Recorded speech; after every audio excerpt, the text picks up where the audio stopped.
Edward's Day Out. Once upon a time there was a little engine called Edward. He lived in a shed with 5 other engines. They were all bigger than Edward and boasted about it. They said, "The driver won't choose you again. He wants big, strong engines like us." Edward hadn't been out for a long time, and he began to feel sad. Just then the driver and fireman came along to start work. The driver looked at Edward and said, "What's the matter? Are you feeling sad? Would you like to come out today? And Edward said, "Oh yes, please." So the fireman lit the fire and made a nice lot of steam. Then the driver pulled the lever and Edward puffed away. And he blew his whistle. "Look at me. Look at me. Look at me. Look at me. Look at me. Look at me." The other engines were very cross at being left behind, and away went Edward to get some coaches. "Look at me. Look at me. Look at me. Look at me." At last Edward found the coaches, and they said, "Oh, please be careful, Edward. Don't bump and bang us like the other engines do." So Edward came up to the coaches very, very gently.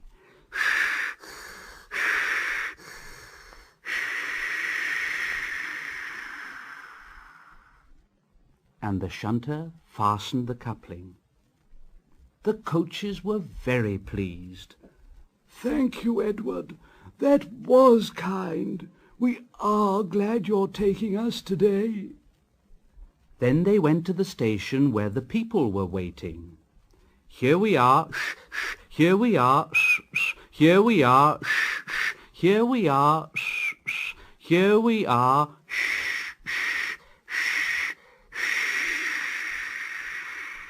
"Come along, get in quickly, please." So the people got in quickly, and Edward waited happily for the guard to blow his whistle and wave his green flag.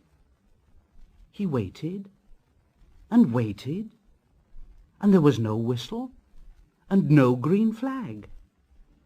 Edward was getting anxious. "Where is that guard?" The driver and fireman asked the station master.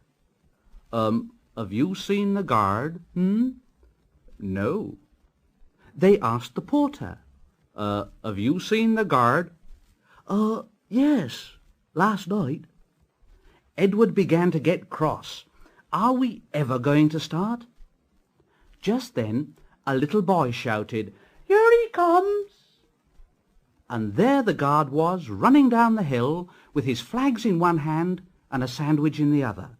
He ran onto the platform, blew his whistle, and jumped into his van. Edward puffed off. "Here we go, shh, shh, here we go, shh, shh, here we go, shh, shh, here we go, shh, shh, here we go, shh, shh." He did have a happy day.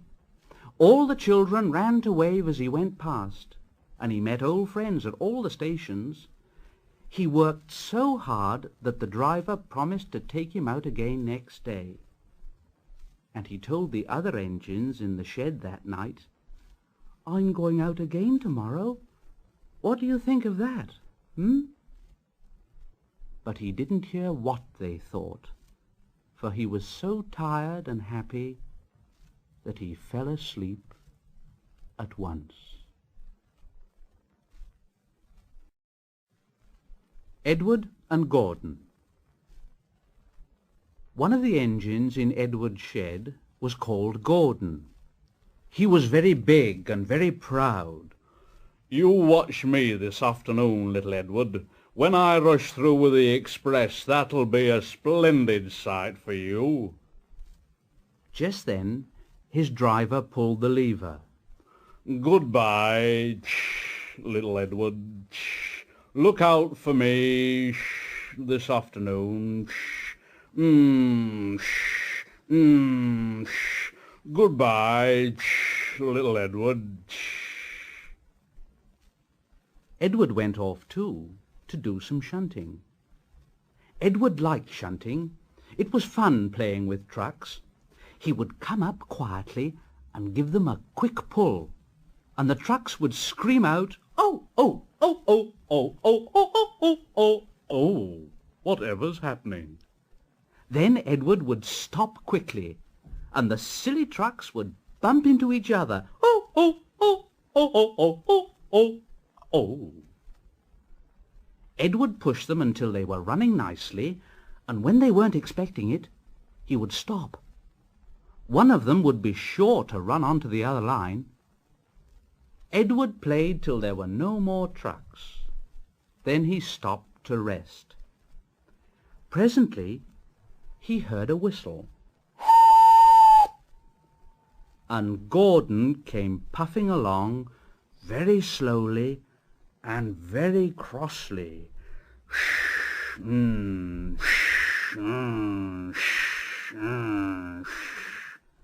Instead of nice shining coaches, he was pulling a lot of very dirty coal trucks.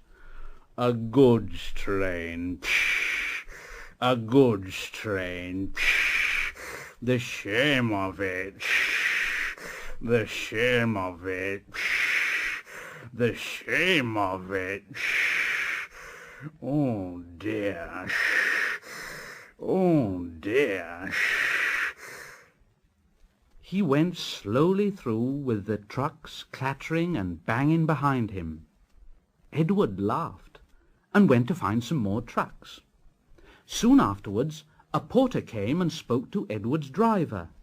"Yeah, Gordon can't get up the hill. Will you take Edward and push him, please?" They found Gordon halfway up the hill, and he was very cross. His driver and fireman were talking to him severely. "You're not trying, Gordon. You're not trying at all." And Gordon said, "I can't do it. I can't do it. The noisy trucks hold an engine back so. If there were coaches now, clean, sensible things that come quietly, that would be different." Edward's driver came up. "Here, we've come to push you." "Oh, it's no use at all." "Well, you wait and see." They brought the train back to the bottom of the hill. Edward came up behind the brake van. "I'm ready." "It's no good." The guard blew his whistle, and they pulled and pushed as hard as they could. Gordon pulled. "I can't do it. I can't do it." Edward pushed. "I will do it. I will do it." "I can't do it." "I will do it." Edward pushed and puffed and pushed as hard as ever he could, and almost before he realized it, Gordon found himself at the top of the hill. "I've done it. I've done it. I've done it." And he forgot all about Edward pushing behind. He didn't wait to say thank you, but ran on so fast that he passed 2 stations before his driver could make him stop. Edward had pushed so hard that when he got to the top, he was out of breath. Gordon ran on so fast that Edward was left behind. The guard waved and waved, but Edward couldn't catch up. He ran on to the next station, and there the driver and fireman said they were very pleased with him. The fireman gave him a nice long drink. And the driver said, "I'll get my paint out tomorrow and give you a beautiful new coat of blue with red stripes. Then you'll be the smartest engine in the shed."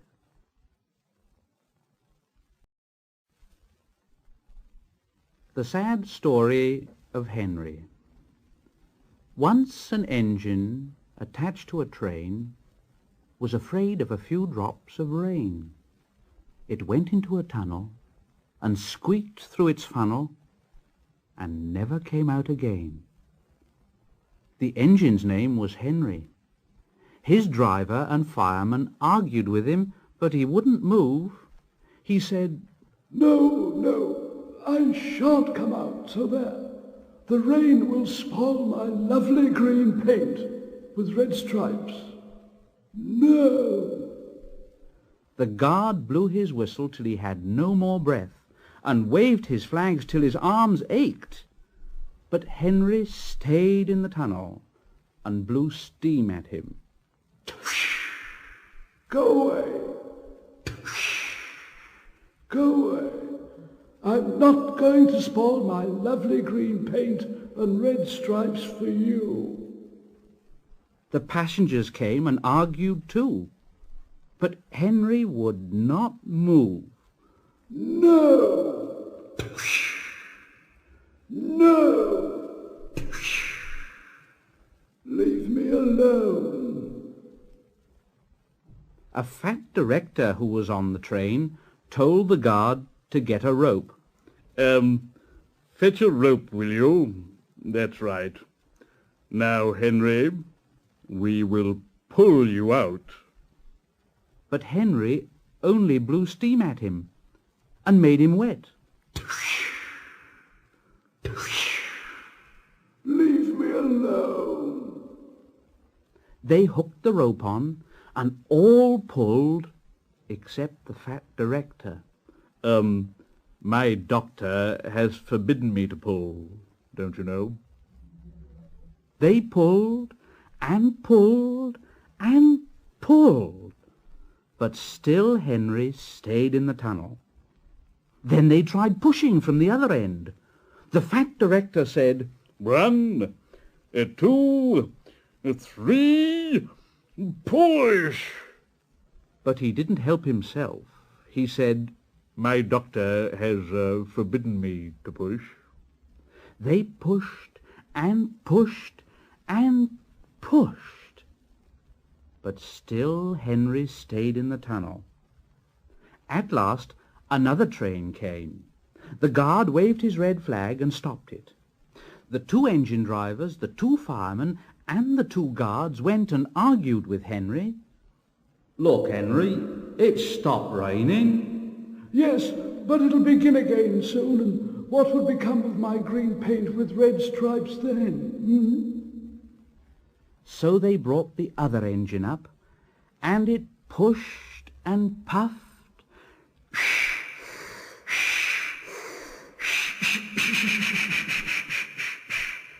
and puffed and pushed,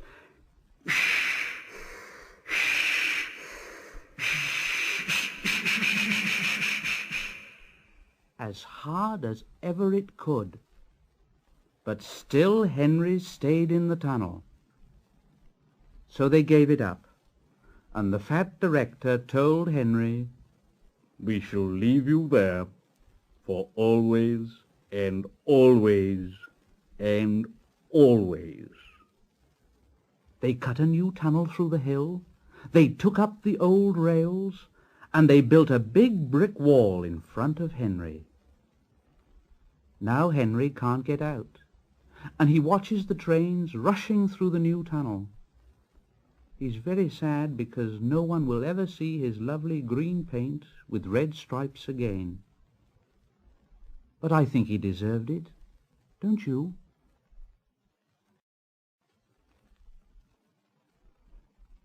Edward, Gordon, and Henry. Edward and Gordon often went through the tunnel where Henry was shut up. Edward would say, "Hello," and Gordon would say, "Serves you right." Poor Henry had no steam to answer. His fire had gone out. Soot and dirt from the tunnel roof had spoiled his lovely green paint and red stripes. He was cold and unhappy, and wanted to come out and pull trains too. Gordon always pulled the express. He was proud of being the only engine strong enough to do it. There were many heavy coaches full of important people like the fat director who'd punished Henry. Gordon was seeing how fast he could go. Faster, faster, faster, faster. Faster, faster, faster, faster. Faster, faster, faster, faster. And the coaches went.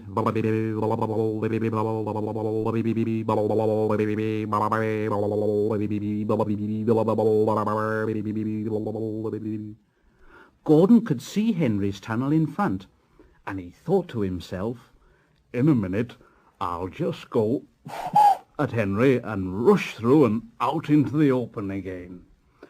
Closer and closer he came. He was almost there when... "Oh dear! Oh, what's happened? Oh."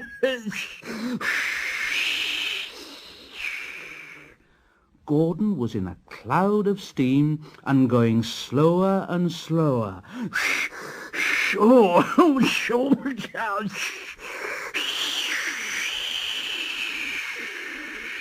His driver stopped the train. "Oh, what has happened to me? Oh, I feel so weak." And the driver said, "You've burst your safety valve. You can't pull the train any more." "Oh dear, and we were going so nicely too. Look at Henry laughing at me." Gordon made a face at Henry and blew smoke at him. "Stop it." Everybody got out and came to see Gordon. The fat director said, Yes, I never liked these big engines. Always going wrong. Send for another engine at once." While the guard went to find one, they uncoupled Gordon and ran him onto a siding out of the way. The only engine left in the shed was Edward. Edward, Gordon isn't feeling very well. Will you come and pull his coaches for him?" "Well, I'll try." Gordon saw Edward coming. "Oh, he's no use. Edward can't pull a train." Edward puffed and pulled and pulled and puffed, but he couldn't move the heavy coaches. "I told you so. Why not let Henry try, And the fat director said, "All right, I will. Henry, will you help pull this train?" And Henry was delighted. "Oh, yes, certainly. Only too pleased." So Gordon's driver and fireman lit his fire, some plate layers broke down the wall and put back the rails, and when he had steam up, Henry puffed out. He was dirty. His boiler was black and he was covered with cobwebs. Oh, I'm so stiff. I'm so stiff. "You'd better have a run and ease your joints and find a turntable." Henry came back feeling much better, and they put him in front. Edward said, "I'm ready." "So am I." "Pull hard, pull hard." "We'll do it. We'll do it. "Pull hard." We'll do it." The heavy coaches jerked and began to move, slowly at first, then faster and faster. We've done it together. We've done it together. We've done it together. We've done it together. Hooray, you've done it! Hooray, you've done it! Hooray, you've done it! All the passengers were so excited. The fat director leaned out of the window to wave to Edward and Henry, but the train was going so fast that his hat blew off into a field, where a goat ate it for his tea. They never stopped till they came to the big station at the end of the line. The passengers all got out and said thank you, and the fat director promised Henry a new coat of paint. Would you like blue and red? Oh, yes, please. Then I'll be like Edward and Gordon. That will be nice.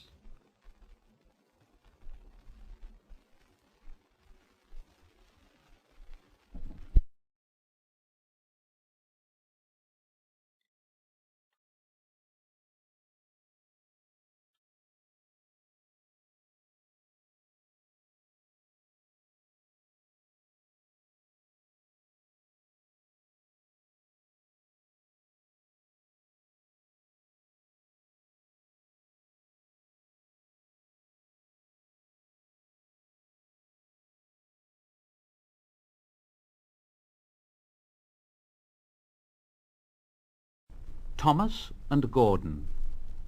Thomas was a tank engine who lived at a big station. He had 6 small wheels, a short stumpy funnel, a short stumpy boiler, and a short stumpy dome. He was a fussy little engine, always pulling coaches about. He pulled them to the station, ready for the big engines to take out on long journeys. And when trains came in and the people had got out, he would pull the empty coaches away so that the big engines could go and rest. He was cheeky, too. He used to play tricks on the other engines. He liked to come quietly beside them and make them jump. One day, Gordon was resting on a siding. He was very tired. The big express had been late. He was just going to sleep when Thomas came up in his cheeky way. Wake up, lazy bones! Do some hard work for a change. You can't catch me! And he ran off laughing. Instead of going to sleep again, Gordon thought how he could pay Thomas out. One morning, Thomas wouldn't wake up. It was nearly time for the express. The people were waiting, but the coaches weren't ready. At last, Thomas started. Oh, dear. Oh, sure. The coaches were very impatient. Come on, hurry up, hurry up. We'll be late. Thomas gave them a rude bump. Oh, oh, oh, oh, oh, oh, oh, oh, and started for the station. Shh, shh, shh, shh, shh, shh. Come on, stop dawdling, stop dawdling. The coaches were now very cross. Where have you been? Where have you been? Thomas fussed into the station, and Gordon said, Hurry up, you. Hurry up yourself. Don't worry, I will. And almost before the coaches had stopped moving, Gordon came out of his siding and was coupled to the train. Come on, get in quickly, please. So the people got in quickly. The signal went down, the clock struck the hour, the guard waved his green flag, and Gordon was ready to start. Thomas usually pushed behind the big trains to help them start, but he was always uncoupled first, so that when the train was running nicely, he could stop and go back. This time he was late, and Gordon started so quickly that they forgot to uncouple Thomas. The heavy train slowly began to move out of the station. Gordon grunted at the coaches. Come on, shh, come on, shh. Thomas teased Gordon. "Pull harder! Pull harder!" The train went faster and faster. Too fast for Thomas. He wanted to stop, but he couldn't. "Stop! Stop! I can't keep up! You're going too fast!" Gordon laughed.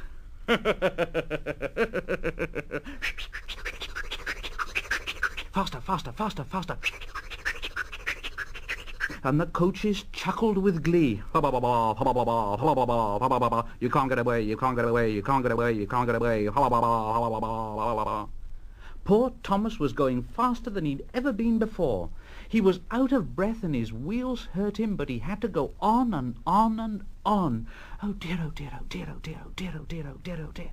I shall never be the same again. I shall never be the same again. Oh dear, oh dear, oh dear, oh dear, oh dear, oh dear. My wheels will be quite worn out." At last they stopped. Everyone laughed to see Thomas puffing and panting behind. "Oh dear, oh dear, oh dear, oh dear, oh dear." They uncoupled him, and he ran onto a siding out of the way. Gordon chuckled as he passed. "Well, little Thomas, now you know what hard work means, don't you, hmm?"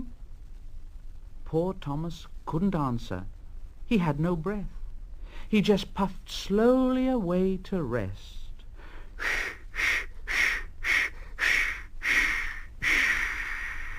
And he had a long, long drink.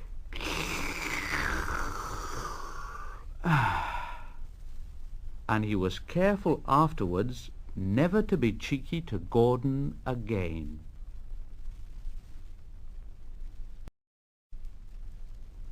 Thomas's train. Thomas often grumbled because he was not allowed to pull passenger trains. The other engines laughed. "You are too impatient, Thomas. You'd be sure to leave something behind." This annoyed Thomas. "Rubbish! You just wait. I'll show you."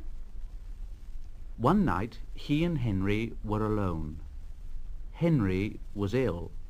The men worked hard on him, but he didn't get better. Now, Henry usually pulled the first train in the morning, and Thomas had to get his coaches ready. And Thomas thought to himself, "Now, if Henry is ill, perhaps I shall pull his train." And Thomas ran off and found the coaches. "Come along, come along." The coaches were very grumpy.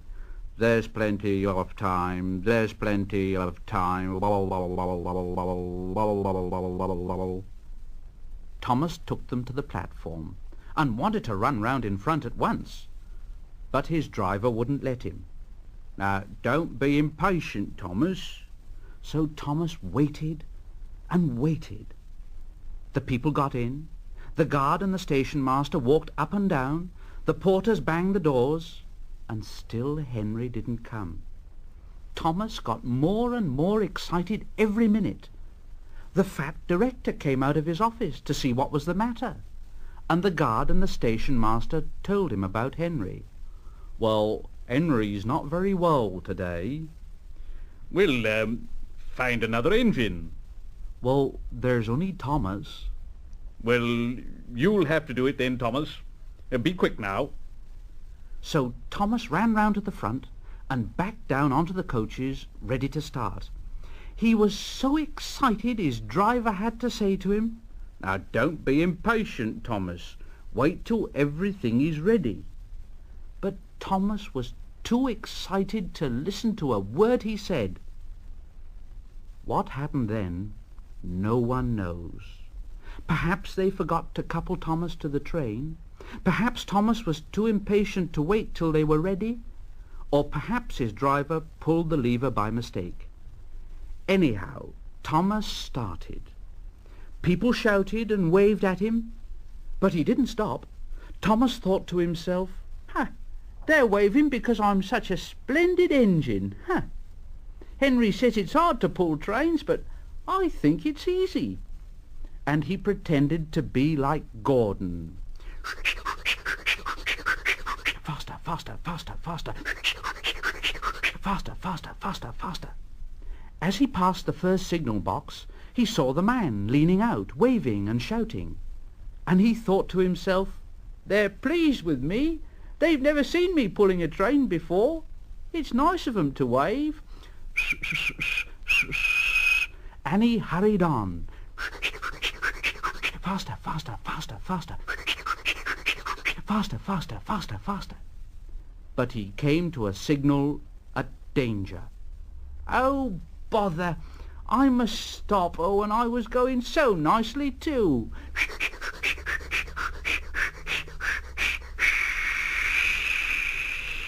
What a nuisance signals are.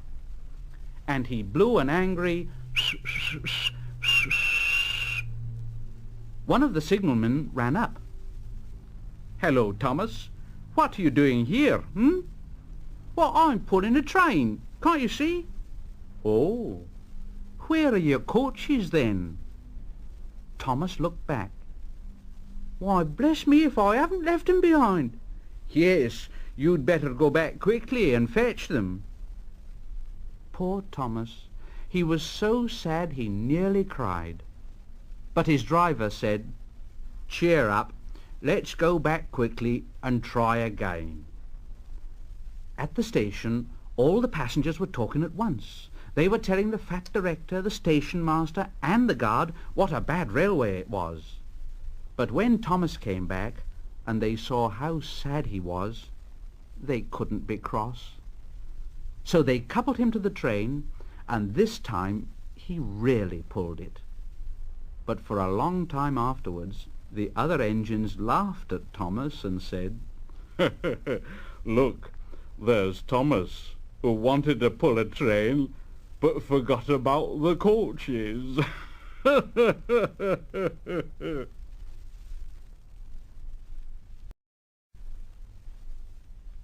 Thomas and the Trucks.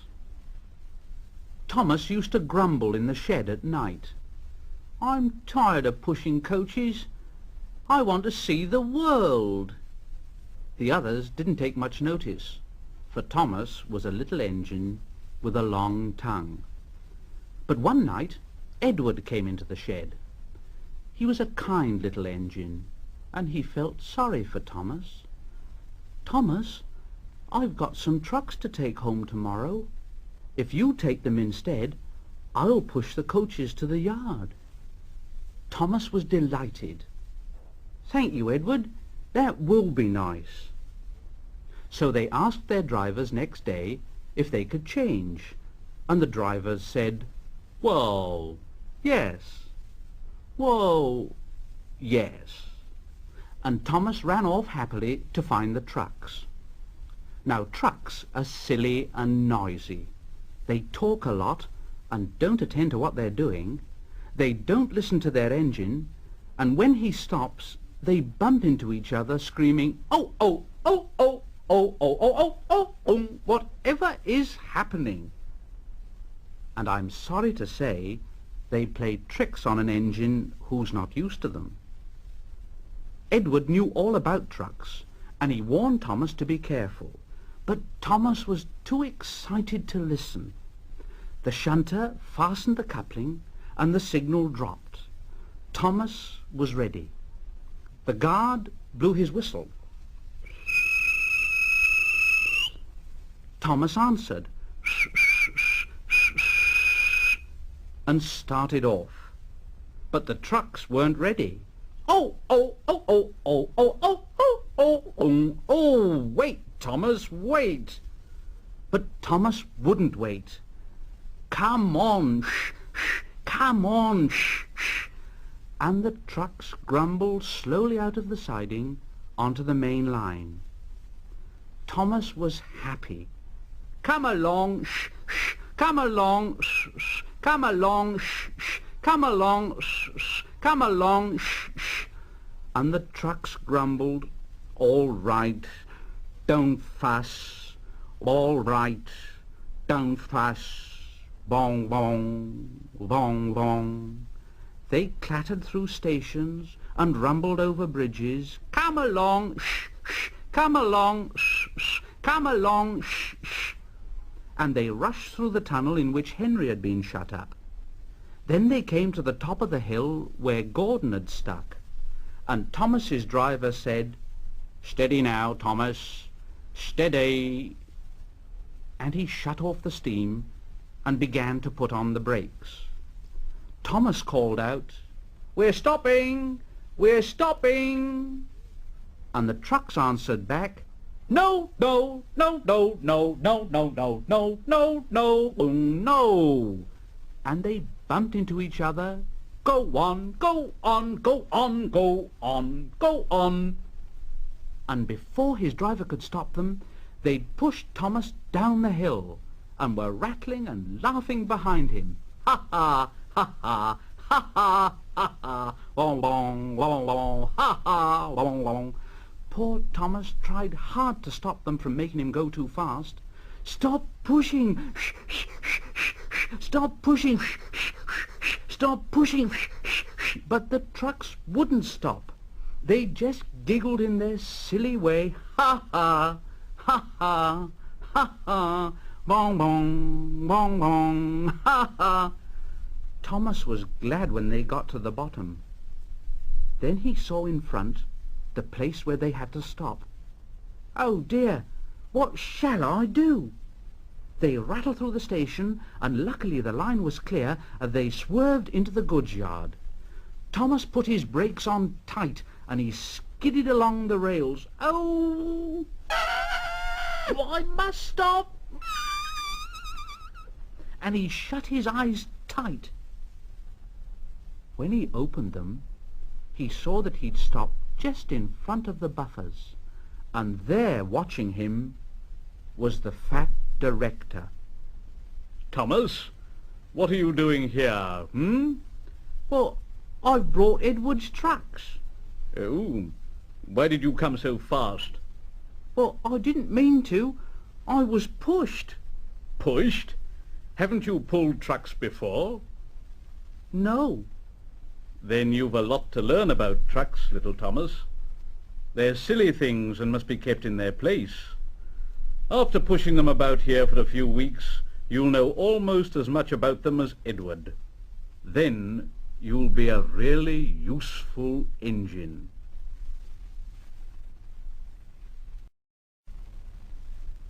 Thomas and the Breakdown Train. Every day the fat director came to the station to catch his train, and he always nodded to Thomas and said, Morning, Thomas." There were lots of trucks in the yard, and Thomas had to push and pull them into their right places. He worked hard. He knew now that he wasn't so clever as he'd thought, and he wanted to learn all about trucks so as to be a really useful engine. But on the siding, by themselves, were some trucks that Thomas was told he mustn't touch. There was a small coach, some flat trucks, and two queer things his driver called cranes. "That's the breakdown train, Thomas, and when there's an accident, the workmen get into the coach, and the engine takes them quickly to help the hurt people, and to clear and mend the line. The cranes are for lifting heavy things like engines and coaches and trucks." One day Thomas heard an engine whistling. "Help! Help!" And a goods train came rushing through very fast. "Help! Help!" The engine, a new one called James, was frightened. His brake blocks were on fire, and smoke and sparks streamed out on each side. "They're pushing me! They're pushing me! Those silly trucks are pushing me!" And the trucks just laughed. "Ha ha!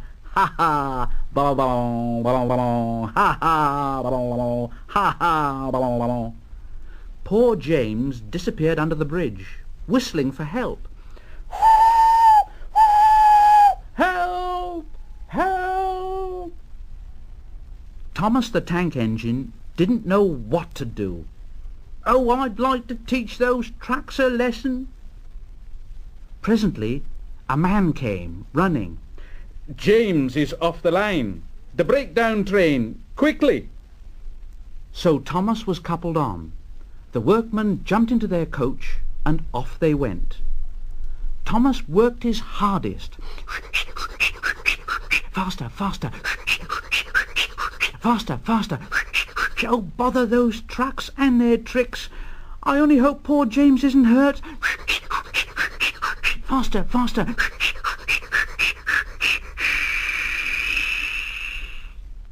They found James and the trucks at a bend in the line. The brake van and the last few trucks were on the rails, but the front ones were piled in a heap. James was in a field, with a cow looking at him, and his driver and fireman were feeling him all over to see if he was hurt. "Never mind, James. It wasn't your fault. We always said your wooden brakes was no good." Thomas pushed the breakdown train alongside. Then he pulled the unhurt trucks out of the way. "Oh, oh, oh dear! Oh, don't hurt us, Thomas! Oh, oh, oh, don't hurt us, Thomas!" "It serves you right. It serves you right." He puffed backwards and forwards all the afternoon, and he scolded the trucks. "This'll teach you a lesson. This'll teach you a lesson." And the trucks answered in groany, creaky sort of voices, "Yes, it will. Oh, yes, it will. Oh, oh, oh." Then, when they put James back onto the rails, he tried to move, but he couldn't, so Thomas helped him back to the shed. The fat director was waiting anxiously for them. "Well, Thomas, I've heard all about it, and I'm very pleased with you. You're a really useful engine. James shall have some proper brakes and a new coat of paint, and you, well, you shall have a branch line all to yourself." "Oh, sir, thank you." Now Thomas is as happy as can be. He has a branch line all to himself and puffs proudly backwards and forwards with 2 coaches all day. He's never lonely, because there's always some engine to talk to at the junction. Edward and Henry stop there quite often and tell him the news. Gordon is always in a hurry and doesn't stop, but he never forgets to say to Thomas, and Thomas in return always whistles,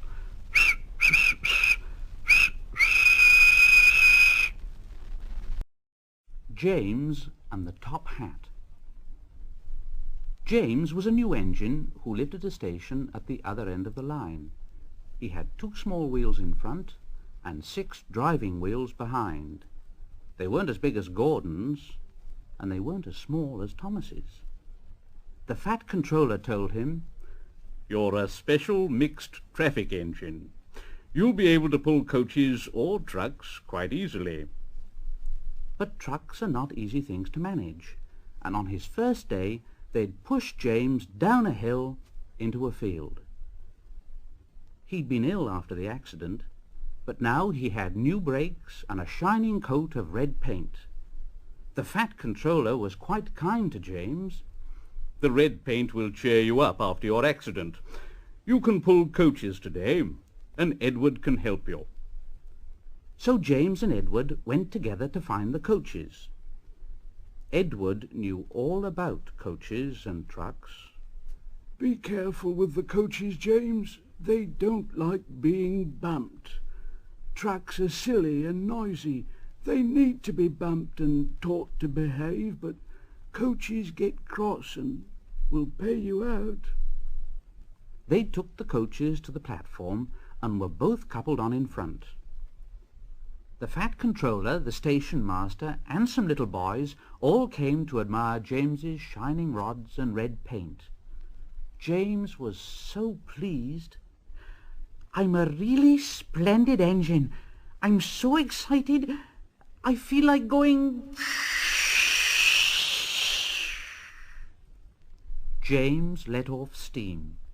The Fat Controller, the station master, and the guard all jumped, and a shower of water fell on the Fat Controller's nice new top hat. Then the whistle blew, and James thought they'd better go. So they went. "Go on, Edward. Shh, shh, shh, shh. Go on, Edward. Shh, shh, shh, shh. Don't push. Shh. Don't push. Don't push." Edward didn't like starting quickly. Neither did the coaches.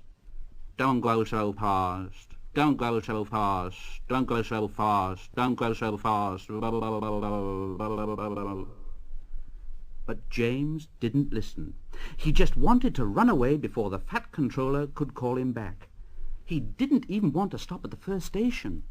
And Edward had to say, James, stop at once." Even so, 2 coaches in front were beyond the platform before they stopped, and they had to go back to let the passengers out. Lots of people came to look at James, but as no one seemed to know about the Fat Controller's top hat, James felt happier. Presently they came to the junction where Thomas was waiting with his 2 coaches. Thomas was pleased to see James. "Hello, James. Feeling better?" "Yes, thank you. That's right." "Ha!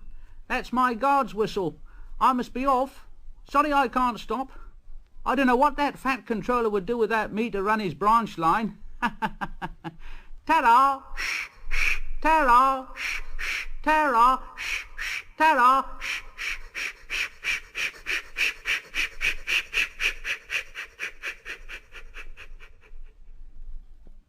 And off he puffed with his 2 coaches into a tunnel. Edward and James pulled away from the junction. They passed the field where James had had his accident. The fence was mended, and the cows back again.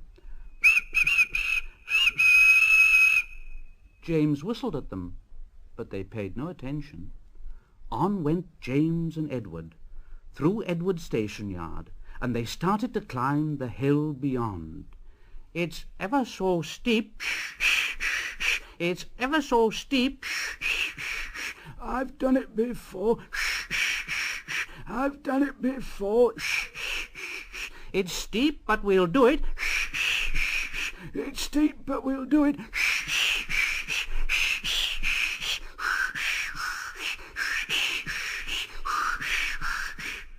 And the 2 engines puffed together as they pulled the train up the long hill. They both rested at the next station, and Edward told James the story of how Gordon had stuck on the hill and he had had to push him up. James laughed so much he got hiccups.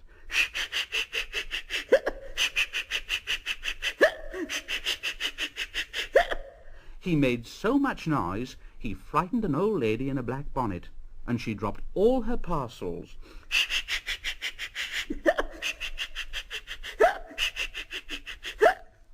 3 porters, the station master, and the guard had to run after her, picking them up. James got quieter in his shed that night. He had enjoyed his day, but he was a little afraid of what the Fat Controller would say about the top hat.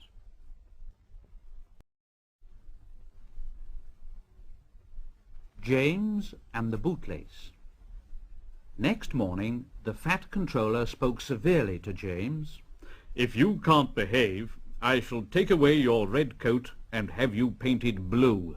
So there." James didn't like that at all, and he was very rough with the coaches as he brought them to the platform. "Oh, come along, shh! Come along, shh!" And the coaches grumbled, "All in good time, all in good time, bubble, bubble, bubble, bubble, bubble, bubble, bubble, bubble, bubble, bubble, bubble, bubble. Oh, stop grumbling and come on! Shh, shh, shh, shh, shh, shh, shh, shh, shh, shh, shh, shh, shh." and James snorted into the station with the coaches grumbling after him.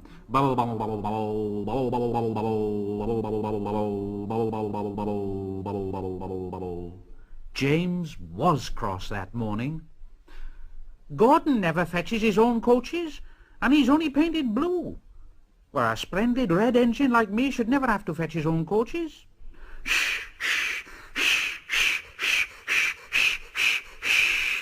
And he puffed and snorted round to the front of the train and backed onto it with a rude bump. Oh, oh, oh, oh, oh, oh, oh, oh, oh, went the coaches. That was too bad. And no one came near James. He felt very lonely. I'll show 'em. I'll show 'em. They think Gordon is the only engine who can pull coaches. Then the guard blew his whistle. And James started off with a tremendous jerk. Come on, come on, come on.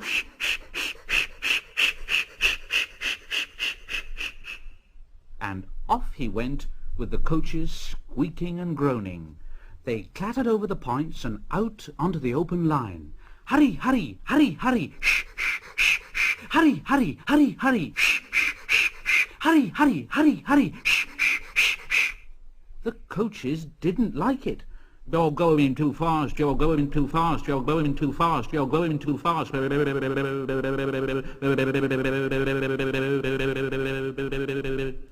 And indeed the coaches were going so fast that they swayed from side to side.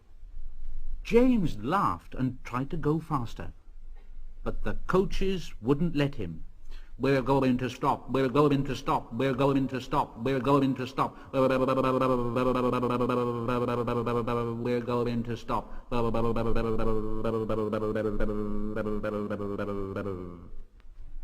And they stopped. James was very worried. He said to his driver, "What's the matter?" "What's the matter? You might as well ask. The brakes are hard on. There's a leak in the pipe, most likely. You've banged the coaches enough to make a leak in anything." The guard and the driver got down and looked at the brake pipes all along the train. At last they found a hole where the rough treatment had made a joint work loose. The guard said, Well, how shall we mend it?" James's driver thought for a moment. "Well, we'll do it with newspapers and a leather bootlace." Where's the bootlace coming from? We haven't got one." "Well, we'll ask the passengers." So the guard made everyone get out. Has anyone got a leather bootlace, please?" But they all said, "No, No, no, no, oh, no." no. Except one man in a bowler hat called Jeremiah Jobling, who tried to hide his feet. The guard said, You have a leather bootlace there, I see, sir. Please give it to me." And Jeremiah Jobling said, No, I won't." "Well, then I'm afraid, sir, I'm very much afraid that this train will have to stop where it is, and it'll be all your fault." Then the passengers all told Jeremiah Jobling what a mean man he was, and at last he gave them his laces. The driver tied a pad of newspapers tightly around the hole, and James was able to pull the train very gently. But he was a sadder and wiser James, and he took care never to bump coaches again.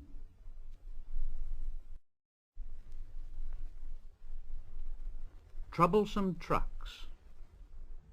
James didn't see the Fat Controller for several days. They left James alone in the shed. He was very unhappy. "Oh dear, I'll never be allowed out any more. I shall have to stay in this shed for always, and no one will ever see my red coat again. Oh dear, oh dear." And James began to cry. Just then the fat controller came along. "Oh, I see that you're sorry, James. Well, I hope now that you'll be a better engine. You've given me a lot of trouble. People are laughing at my railway, and I don't like that at all. At all." "I'm very sorry, sir." "Well, that's a good engine. Well done. Now, I want you to pull some trucks for me, so run along and find them." "Oh, very good, sir."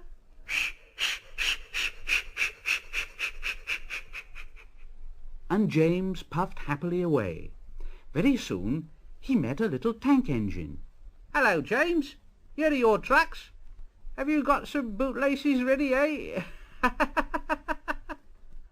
James took no notice, but backed down onto the trucks. "Oh, no, no, oh, oh, oh, oh, oh, oh, oh. We want a proper engine, not a red monster. No, no, no, no, oh." But James backed onto them and started as soon as the guard was ready. At last they saw Gordon's Hill ahead. James's driver said, "Now look out for trouble, James. We'll go fast and get them up before they know it. Now don't let them stop you." So James went faster, and they were soon halfway up the hill. "I'm doing it! Shh, shh, I'm doing it! Shh, shh, I'm doing it! Shh, shh, I'm doing it! Shh, shh, shh, shh, shh, shh, shh, shh." Oh, but it was hard work. Then suddenly there was a jerk, and James got to the top easily. "Oh, I've done it! Shh, I've done it! Shh, I've done it! Shh, I've done it! Shh, hurrah! It's easy now! Shh, shh, shh." But the driver had shut off steam. "Those trucks have done it again, James. We've left our tail behind. Look." Sure enough, the last 10 trucks were running backwards down the hill. The coupling had snapped. But the guard was very brave. Very carefully and cleverly he made them stop. Then he got out and walked down the line with his red flag.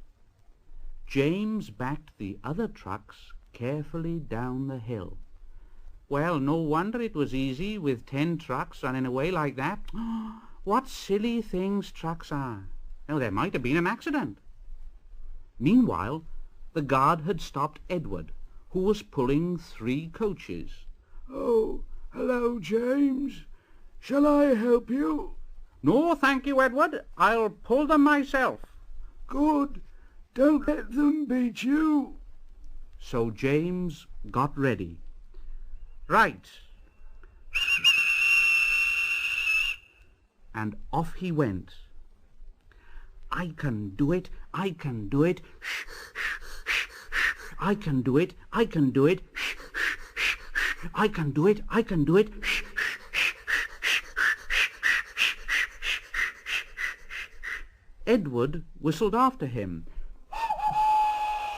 "You're doing well, James. You're doing fine."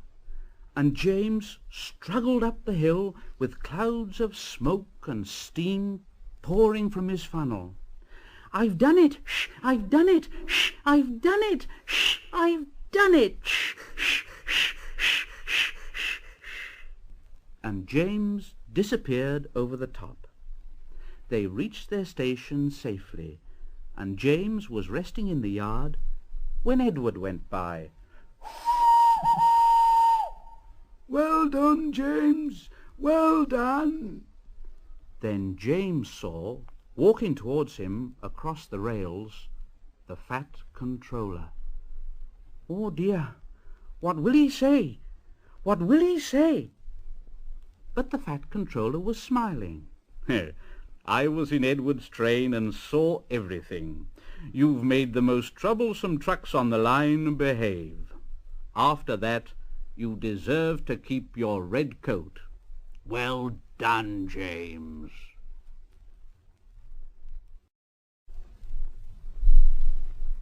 James and the Express. Sometimes Gordon and Henry slept in James's shed, and sometimes they talked of nothing but bootlaces. James tried to talk about engines who got shut up in tunnels and stuck on hills, but they wouldn't listen and went on talking and laughing. Gordon would say, "You talk too much, little James. Now, a fine strong engine like me is something to talk about. I'm the only engine who can pull the express.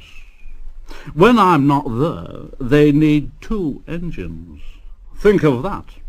I've pulled expresses for years and years, and never once lost my way. I seem to know the right line by instinct." Now, every wise engine knows, of course, that it's the signalman who works the points to make engines run on the right lines, but Gordon was so proud that he'd forgotten. One morning he said, "Wake up, James. It's nearly time for the express. What are you doing? Odd jobs? Oh, well, we all have to begin somewhere, don't we? Now run along and get my coaches, and don't be late now." James brought Gordon's coaches to the station, and Gordon backed onto the train. He was showing off like anything. "Make way there. Make way." The fat controller was on the train with other important people. The guard blew his whistle, and Gordon started. "Look at me now. Look at me now. Goodbye, little James. See you tomorrow.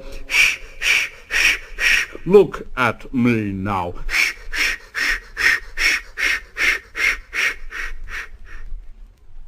And the coaches glided after him out of the station.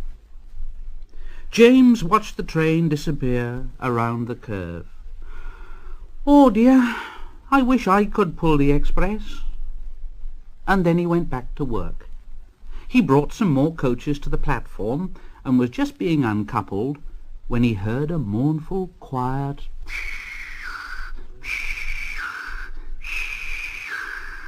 and there was Gordon trying to sidle into the station without being noticed. "Hello, Gordon. Is it tomorrow already, then?" Gordon didn't answer. He just let off steam feebly. "Well, did you lose your way, Gordon?" "No, I didn't. It was lost for me. I was switched off the main line onto the loop, and I had to go all around and back again." "Perhaps it was instinct, Gordon, Oh. Meanwhile, all the passengers hurried to the booking office. "Look here, we want our money back." "Yes, we want our money back." "Yes, money back." "Money back." Everyone was making such a noise that the fat controller climbed onto a trolley and blew the guard's whistle. Now, wait a moment, please. Wait a moment. Now, I promise you a new train if you'll all just keep quiet. Now, Gordon here can't do it, but perhaps James will pull it for us. James? "Oh, yes, sir. I'll try." So James was coupled on, and everyone got in again. "Do your best, James." "I will, sir." And off went James.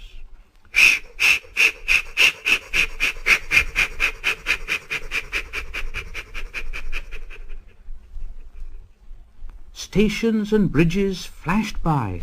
The passengers leaned out of the windows and cheered, and soon they reached the terminus. Everyone said, "Thank you, James. Thank you, James. Thank you, James. Thank you, James." And the fat controller said, "Well done, James. Would you like to pull the express sometimes?" "Oh, yes, please." Next day, When James came by, Gordon was pushing trucks in the yard. Oh, hello, James. I like a bit of quiet work for a change, you know. I'm teaching these trucks manners. You did well with those coaches, I hear. Good. We'll show 'em. And he gave his trucks a bump, and they went, oh, oh, oh, oh, oh, oh, oh. James and Gordon are now good friends. James sometimes takes the express to give Gordon a rest. Gordon never talks about bootlaces, and James never talks about getting stuck on hills, but they both often talk about trucks, and what fun it is making them go, oh, oh, oh, oh, oh, oh, oh, oh, oh, oh, oh.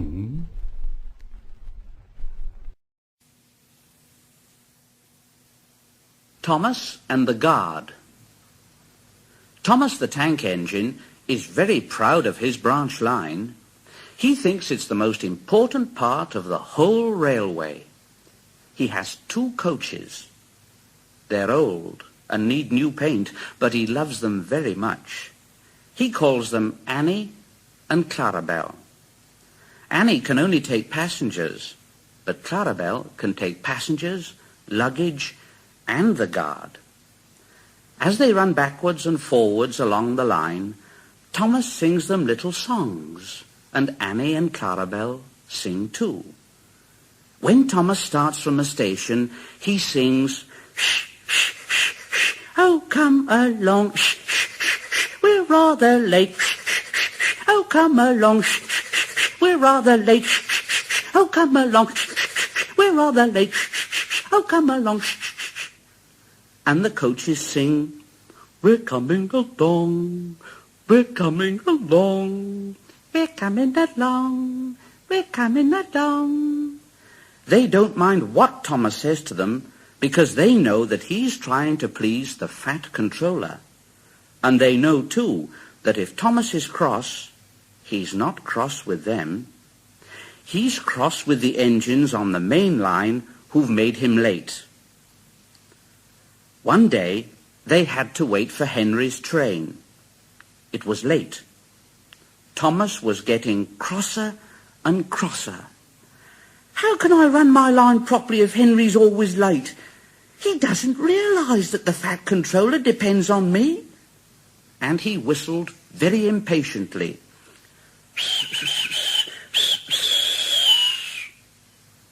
At last, Henry came along, and Thomas said, where have you been, lazy bones?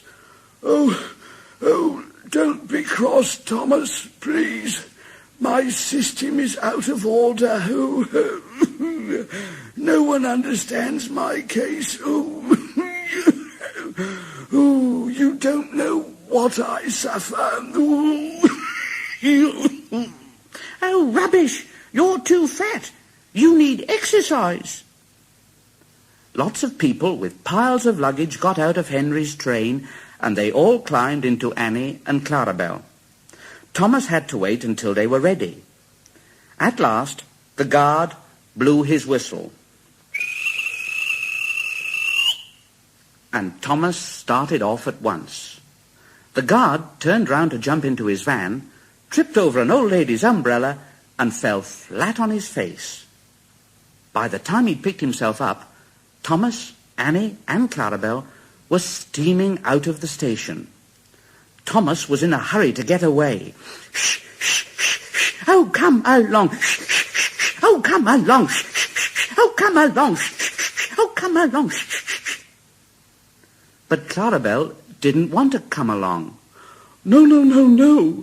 I've lost my nice guard. No. I've lost my nice guard. Annie tried to tell Thomas, we haven't a guard. We haven't a guard. We haven't a guard. But Thomas was hurrying. He wouldn't listen, and on he puffed. Shh, shh, shh. Oh, come along. Shh, shh. Oh, come along. Shh, shh. Oh, come along. Annie and Clarabelle tried to put on their brakes, but they couldn't without the guard, and they kept crying out, where is our guard? Where is our guard? Where is our guard? Oh, where is our guard? Thomas, please stop. Thomas, please stop! Thomas, please stop! Thomas, please stop!" But Thomas didn't stop until they came to a signal. And the signal said, "Stop!" Thomas was very cross, and he said to his driver, "Oh, bother that signal! What's the matter?" And Thomas's driver said, "Well, I don't know. The guard will tell us in a minute, Thomas." They waited and waited, but the guard didn't come. Thomas got even crosser. "Where is the guard?" Annie and Clarabelle knew, and they were crying, "We've left him behind. We've left him behind. Yes, we left him behind. We left him behind." The driver, the fireman, and the passengers looked, and there was the guard running as fast as he could along the line with his flags in one hand and his whistle in the other. Everybody cheered him. He was very hot, so he sat down and had a drink and told them all about it. Thomas was very sorry. I'm very sorry, Mr. Guard." "Oh, it wasn't your fault, Thomas. It was an old lady's umbrella. Look, the signal's down. Let's make up for lost time. Come on." Annie and Clarabelle were so pleased to have their guard again that they sang to Thomas, "As fast as you like, as fast as you like. Yes, as fast as you like, as fast as you like." And Thomas went as fast as he could.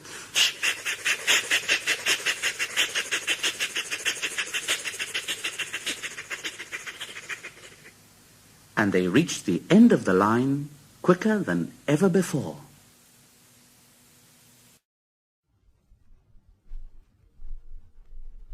Thomas goes fishing. Thomas's branch line has a station by a river. As he rumbles over the bridge, he often sees people fishing. Sometimes they stand quietly by their lines. Sometimes they actually jerk fish out of the water. Thomas often wanted to stay and watch, but his driver said, "No, Thomas. What would the fat controller say if we were late? Thomas thought it would be lovely to stop by the river. "I should like to go fishing." Every time he met another engine, he would say, "I should like to go fishing." They all answered, "Ha!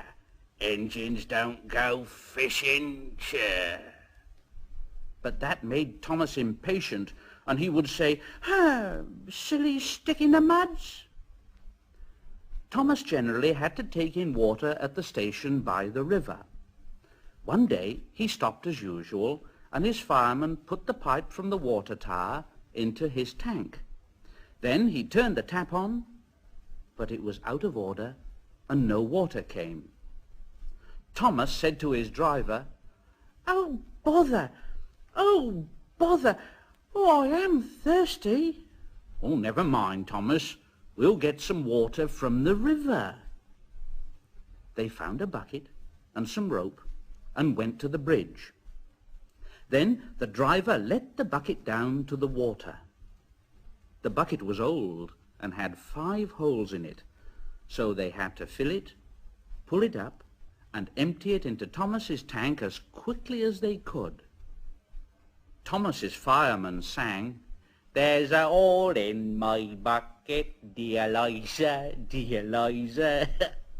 But the driver said, "Never mind about Liza. You empty that bucket before you spill the water over me. Go on." At last they finished, and Thomas started off. "Shh, shh, that's good. Shh, shh, that's good. Shh, shh, that's good. Shh, shh, that's good. Shh, shh, that's good. Shh, shh, shh, shh, shh, shh." And Annie and Clarabelle ran happily behind. "That's very much better. That's very much better. That's very much better. That's very much better." They puffed along the valley and were in the tunnel when Thomas began to feel a pain in his boiler. while steam hissed from his safety valve in an alarming way.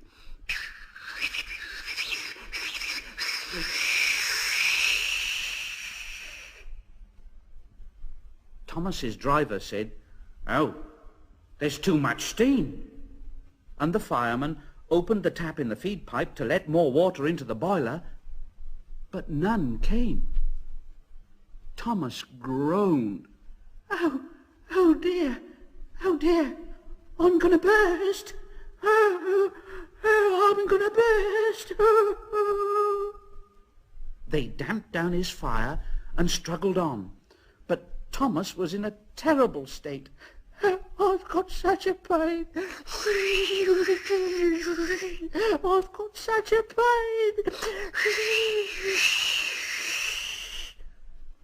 Just outside the last station, they stopped, uncoupled Annie and Clarabel, and ran Thomas, who was still hissing fit to burst, onto a siding right out of the way.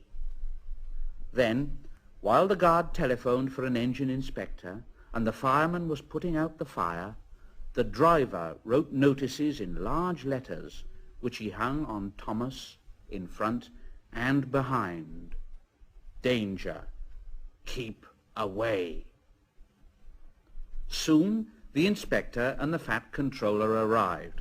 "Oh, cheer up, Thomas. We'll soon put you right. Yes." The driver told them what had happened, and the inspector said, Oh, so the feed pipe is blocked, eh? Well, I'll just look in the tanks." He climbed up and peered in. Then he came down and said to the fat controller, Excuse me, sir, but look in the tank, will you, and tell me what you can see?" "Oh, yes, certainly, Inspector. Certainly."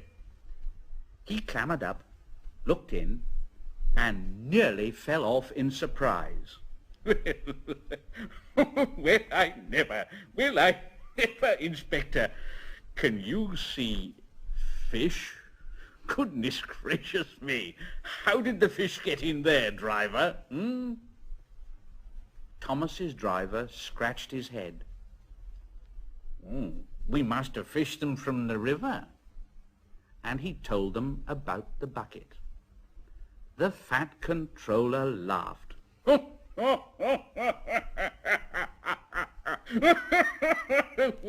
Thomas, oh dear, so you and your driver have been fishing, eh?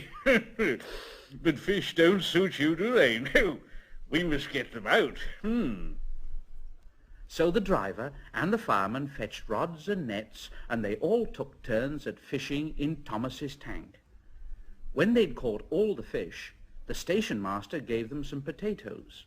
The driver borrowed a frying pan, while the fireman made a fire beside the line and did the cooking. Then they all had a lovely picnic supper of fish and chips. The fat controller finished first. Yes. That was good. Very good indeed. But fish don't suit you, Thomas, do they? So you mustn't do it again. And Thomas said, "No, sir, I won't. Engines don't go fishing. It's too uncomfortable."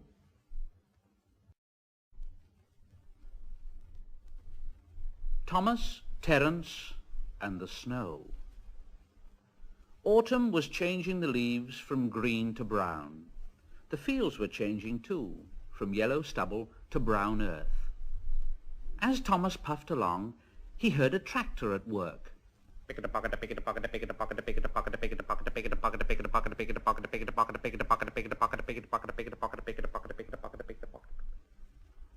One day, stopping for a signal, he saw the tractor close by. The tractor looked over the fence at Thomas and said, "Hello, I'm Terence. I'm ploughing." "I'm Thomas. I'm pulling a train." "Oh, what ugly wheels you've got." "They're not ugly. They're caterpillar tracks. I can go anywhere with my tracks. I don't need rails. I don't want to go anywhere. I like my rails, thank you. And off went Thomas. Shh, shh, shh, shh, shh, shh, shh.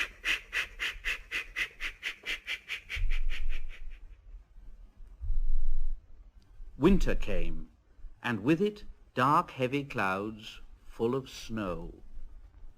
Thomas's driver said, I don't like it. A heavy fall is coming. I hope it doesn't stop us. But Thomas saw that the snow was melting on the rails, and he said, Oh, this is soft stuff.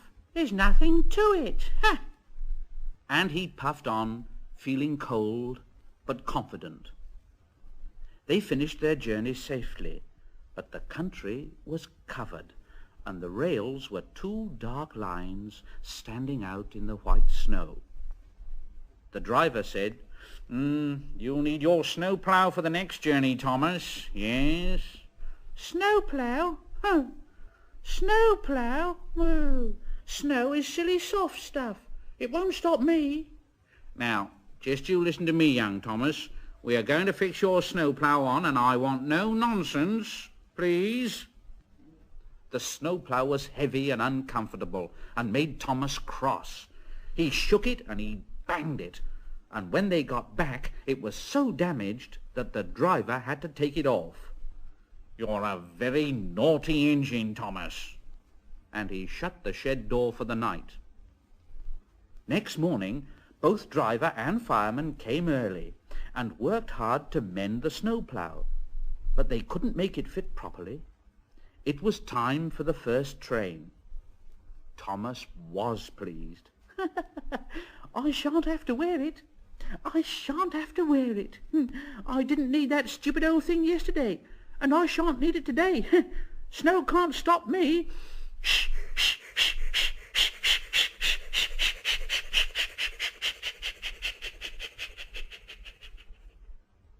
And he rushed off into the tunnel, thinking how clever he was. At the other end, he saw a heap of snow fallen from the sides of the cutting. Ha ha ha! Silly old snow! Silly old snow! Look out! I'm coming! I'm coming! Ooh! Ooh! Ooh! Ooh! Ooh! Ooh! Oh! Cinders and ashes! I'm stuck! And he was. The driver said, Back, Thomas! Back! Thomas tried, but his wheels spun and he couldn't move. More snow fell and piled up around him. The guard went back for help, while the driver, fireman and passengers tried to dig the snow away. But as fast as they dug, more snow slipped down, until Thomas was nearly buried. Thomas was very upset. Oh, my wheel and coupling rods! Oh, I shall have to stop here till I'm frozen. Oh, what a silly little engine I am. And Thomas began to cry.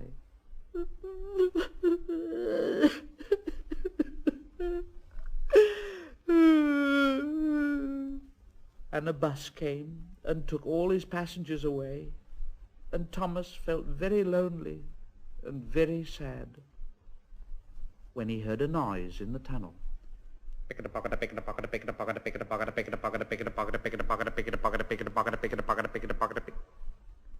Yes, it was Terence, and he came chugging out of the tunnel.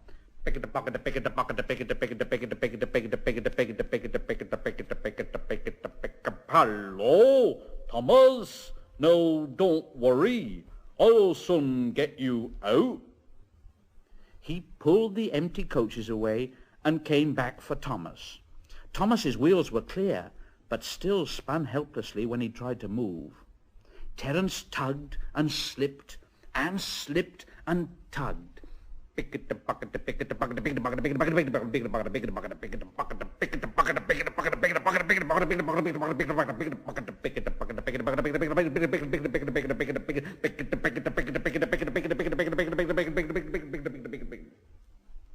At last, he dragged Thomas into the tunnel.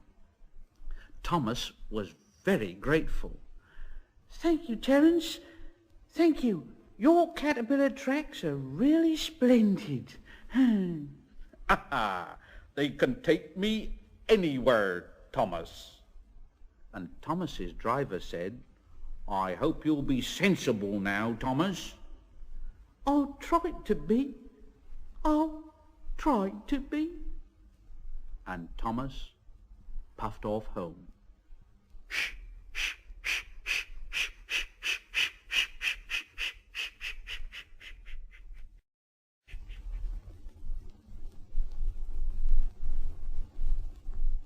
Thomas and Bertie.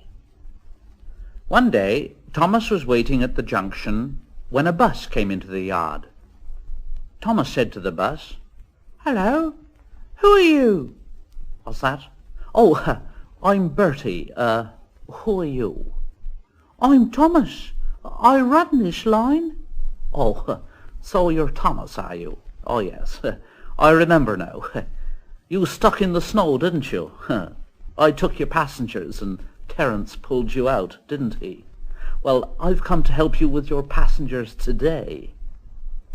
This made Thomas very cross indeed, and he let off steam. Help me! Help me! Oh, wow! I can go faster than you.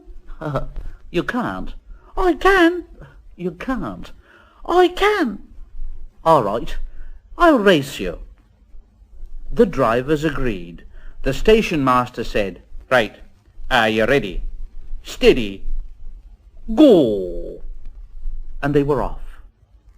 Thomas never could go fast at first, and Bertie drew in front. Thomas was running well, but he didn't hurry. Annie and Clarabel were rather anxious.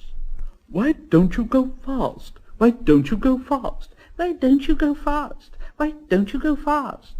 But Thomas said, Shh, shh, shh, shh. Wait and see.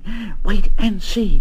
Shh, shh, shh. Wait and see. Shh, shh, shh. Wait and see. He's a long way ahead. He's a long way ahead. He's a long way ahead. He's a long way ahead. But Thomas didn't mind. He remembered the level crossing. There was Bertie fuming at the gates while they sailed gaily through. Ha ha! Goodbye, Bertie! The road left the railway and went through a village, so they couldn't see Bertie. They stopped at the station, and Thomas called out, Quickly, please! Quickly, please! Everybody got out quickly, and the guard whistled, and off they went. Thomas sang, Come along, shh, shh, come along, shh, shh, come along, shh, shh, come along, shh, shh. And Annie and Clarabel sang, We're coming along, we're coming along. We're coming along, we're coming along. Hurry, hurry, hurry, hurry, shh, shh, shh, shh. Hurry, hurry, hurry, hurry, shh, shh, shh, shh. Hurry, hurry. Oh!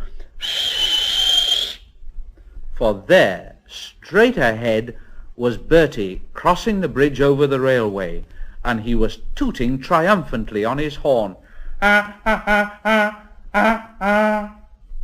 Thomas groaned. Oh, bother! Oh, bother! Annie and Clarabel wailed.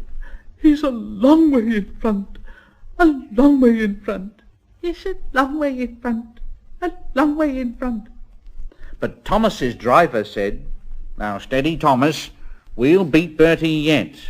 We'll beat Bertie yet. We'll beat Bertie yet. We'll beat Bertie yet. We'll beat Bertie yet.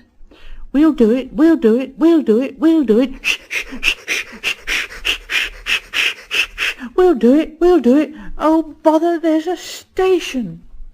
And as he stopped, he heard something go, ah, ah, ah, ah, ah, ah. Goodbye, Thomas. You must be very tired. Sorry I can't stop. We buses have to work, you know. Ha ha. Ta-ra. The next station was by the river. They got there quickly, but the signal was up. Thomas thought, "Oh dear, we've lost now." But he felt better after a drink. Then James rattled through with the goods train, and the signal dropped, showing that the line was clear. "Hurrah! We're off! Hurrah! We're off!" Shh, shh, shh, shh, shh, shh, shh. And as they rumbled over the bridge, they heard a very impatient "ah, ah, ah, ah, ah, ah." And there was Bertie waiting at the red traffic lights, while cars and lorries crossed the narrow bridge in the opposite direction. But as soon as the lights turned green, Bertie was off with a roar, and soon he and Thomas were racing side by side up a valley. The passengers in the train and in the bus got very excited and started cheering and shouting. And now Thomas reached his full speed, and foot by foot, yard by yard, he gained on Bertie till they were running level. Bertie tried hard, but Thomas was too fast. Slowly but surely he drew ahead till he plunged into a tunnel, leaving Bertie toiling far behind. Thomas was very pleased. "I've done it! Yes, I've done it! I've done it! Yes, I've done it! Yes, I've done it!" So were Annie and Clarabel. "We've done it, hooray! We've done it, hooray! We've done it, hooray! We've done it, hooray!" And on they went to the last station.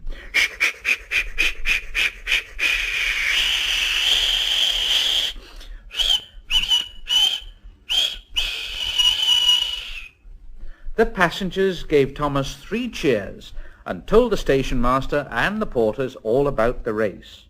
When Bertie came in, they gave him 3 cheers too.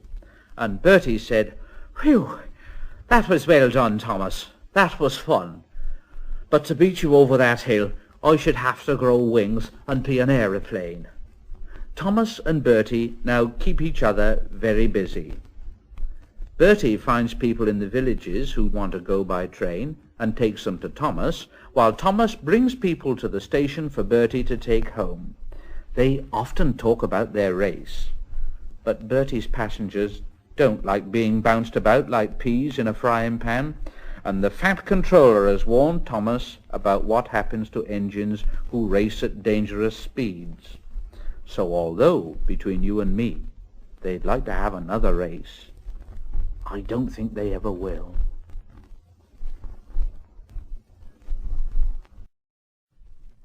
Henry and the Elephant.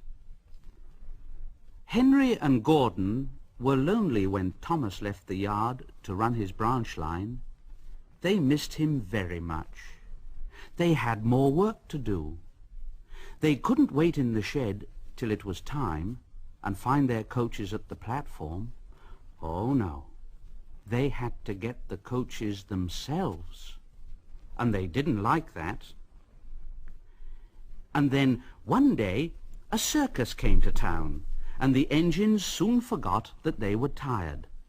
They all wanted to shunt the special trucks and coaches, and they were dreadfully jealous of James when the fat controller told him to pull the train when the circus went away.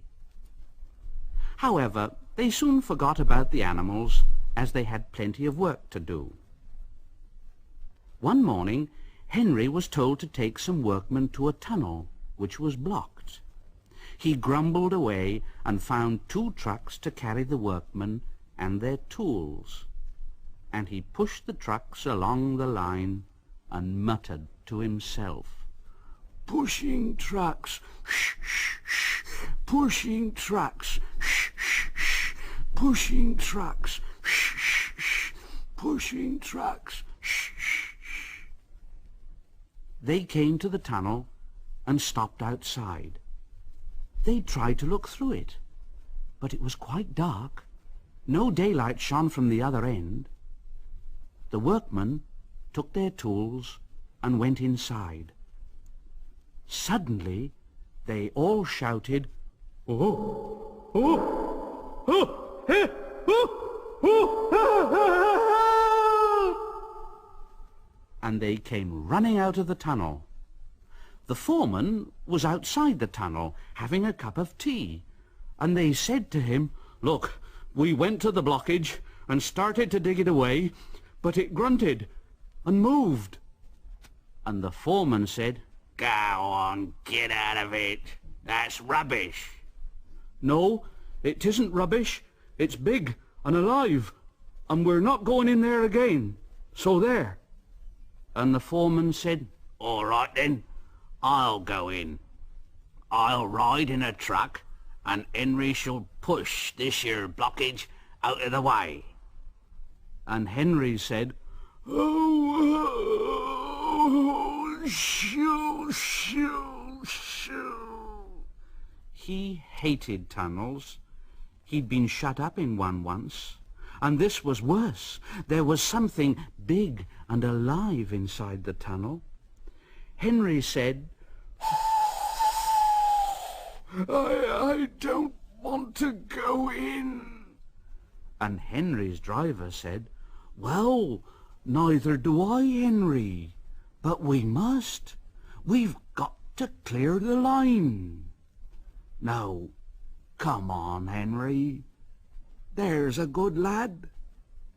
And Henry puffed slowly into the dark, dark tunnel.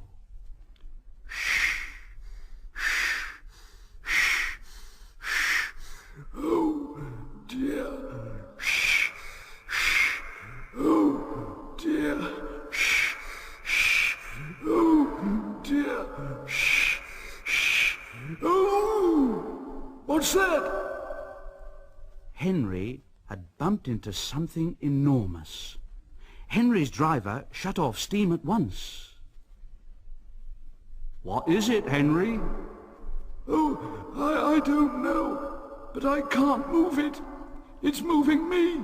It's pushing me backwards. Oh, help!"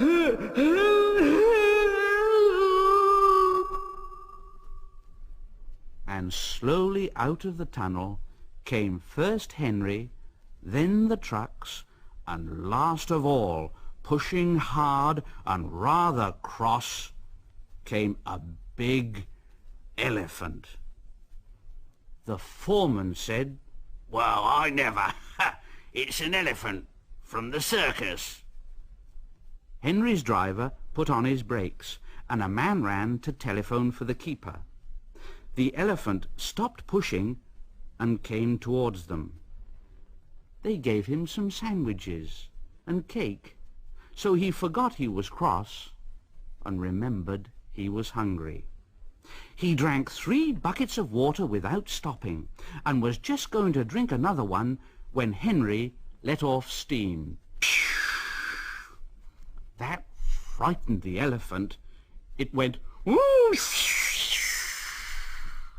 and squirted the water all over Henry by mistake. Poor Henry. He didn't like that at all. The elephant's keeper came and took him away, and the workmen jumped into the trucks, laughing at their adventure. And Henry pushed them home, hissing to himself, "An elephant pushed me. Shh, shh, shh. An elephant whooshed me. Shh, shh, shh. An elephant pushed me. Shh, shh, shh. An elephant whooshed me. Shh, shh, shh, shh, shh." In the shed, he told Gordon and James about the elephant, and I'm sorry to say that instead of laughing and telling him not to be silly, they looked sad and said, "Oh, you poor engine. Oh, you have been badly treated, haven't you?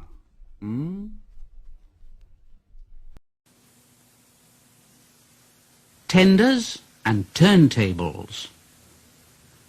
The big stations at both ends of the line each have a turntable.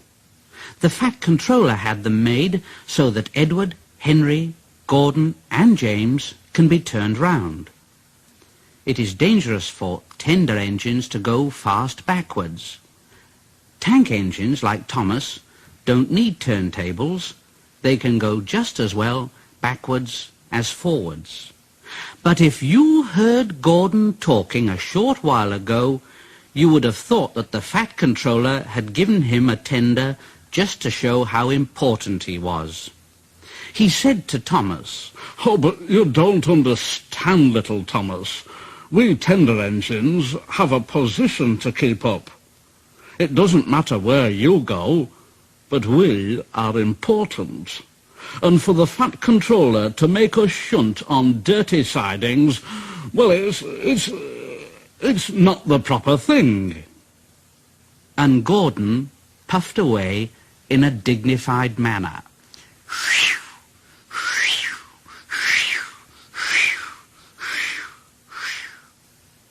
Thomas chuckled. "Poor old Gordon, he is upset." And off he went with the two coaches, Annie and Clarabel. Gordon took his coaches and passengers to the terminus and waited until they'd all got out. And then he shunted the coaches to another platform. He was in a bad temper. "It's disgraceful. It's disgraceful. It's disgraceful." And he ran backwards to the turntable. The turntable was in a windy place close to the sea. It was only just big enough for Gordon, and if he was not on it just right, he put it out of balance and made it difficult to turn. But today Gordon was in a bad temper, and the wind was blowing fiercely. Gordon's driver tried to make him stop in the right place, but Gordon wasn't trying. He would not stop in the right place. At last, Gordon's driver said, Oh, I give up. All right then, Gordon. We can't turn you like this because your tender upsets the balance. Now, if you were a nice tank engine, you'd be all right. But you're not. You're a tender engine, and we can't turn you around, so you'll have to pull the next train backwards. So there. When Gordon came to the platform, some little boys shouted out, "Hey, look! Come quick! Here's a new tank engine!" "It isn't, silly. It's only Gordon, back to front." "Oh, so it is. What a swizz." And Gordon said, "Oh, and he puffed off to the junction. Thomas was waiting at the junction. "Oh, hello, Gordon. Playing at tank engines then? Sensible engine. Take my advice. Scrap that tender of yours and have a nice banker like mine, hmm?" And Gordon said, "Oh, psh." Then James came along on his way to the turntable.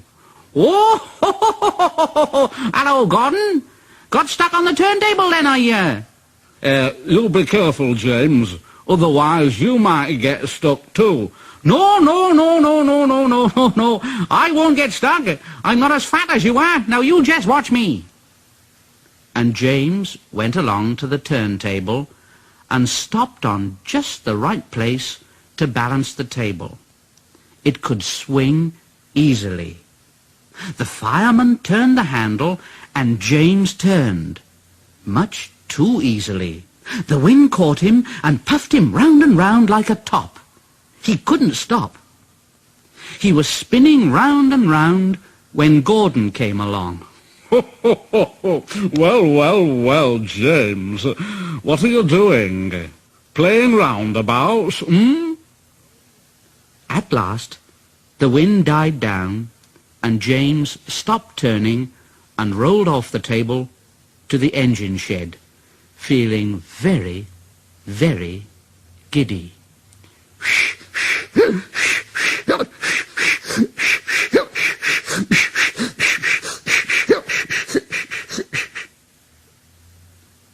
That night, the three engines had an indignation meeting. Gordon did most of the talking, though. It's shameful to treat tender engines like this. It really is. Henry gets drenched by elephants, James spins round like a top, and I have to go backwards, and everyone laughs at us. Not only that, the fat controller makes us shunt in dirty sidings. It's dreadful. It's dreadful. Now listen, we will act tomorrow. The fat controller will look silly. Now this is what we'll do. In the morning, when the driver and the fireman come,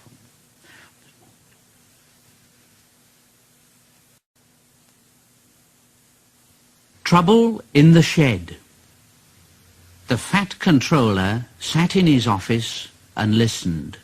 The fat controller frowned and said, "Oh, what a nuisance passengers are. How can I possibly work with all this noise? Oh dear, oh dear, oh dear, oh dear." "Yes, what is it?" It was the station master, looking very worried. There's trouble in the shed, sir. Henry is sulking. There is no train, and the passengers are saying that this is a bad railway. Indeed, really? We cannot allow that. Now, will you quieten the passengers, please, and I will go and speak to Henry. The fat controller found Henry, Gordon and James looking sulky. "Now come along, Henry. It's time your train was ready." But Henry wouldn't answer. It was Gordon who said, "Henry's not going, so there, and neither are James or I.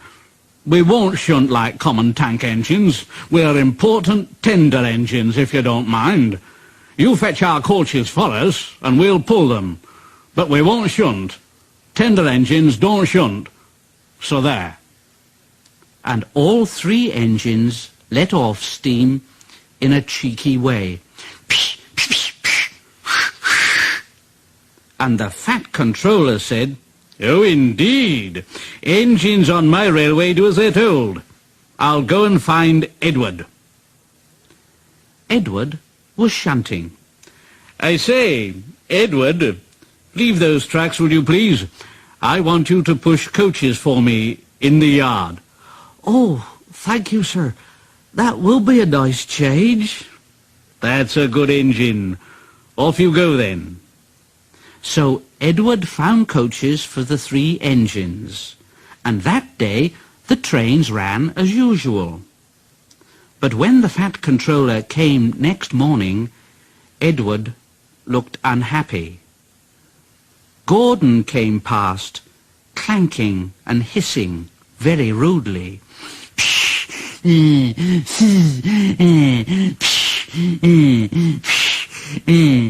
"Why, bless me, what a noise!" "I know. They all hiss at me, sir. They say tender engines don't shunt. And last night they said I had black wheels. I haven't. Have I, sir?" "No, Edward, of course you haven't. You've got nice blue ones, and I'm proud of you. Tender engines do shunt. But all the same, you'd be happier in your own yard. We need a tank engine here." And the fat controller went to an engine workshop and saw all sorts of tank engines. At last he saw a smart little green engine. Yes, I think so. That's the one. I say there, if I choose you, will you work hard? Oh, sir. Yes, sir. Yes, sir. That's a good engine. I'll call you, Percy. Yes, Percy. Do you like that, Percy? Oh, yes, sir. Thank you, sir. Yes, sir. So the fat controller drove Percy back to the yard and introduced him to Edward. Percy soon learned what he had to do, and they had a happy afternoon. And then Henry came by, hissing as usual.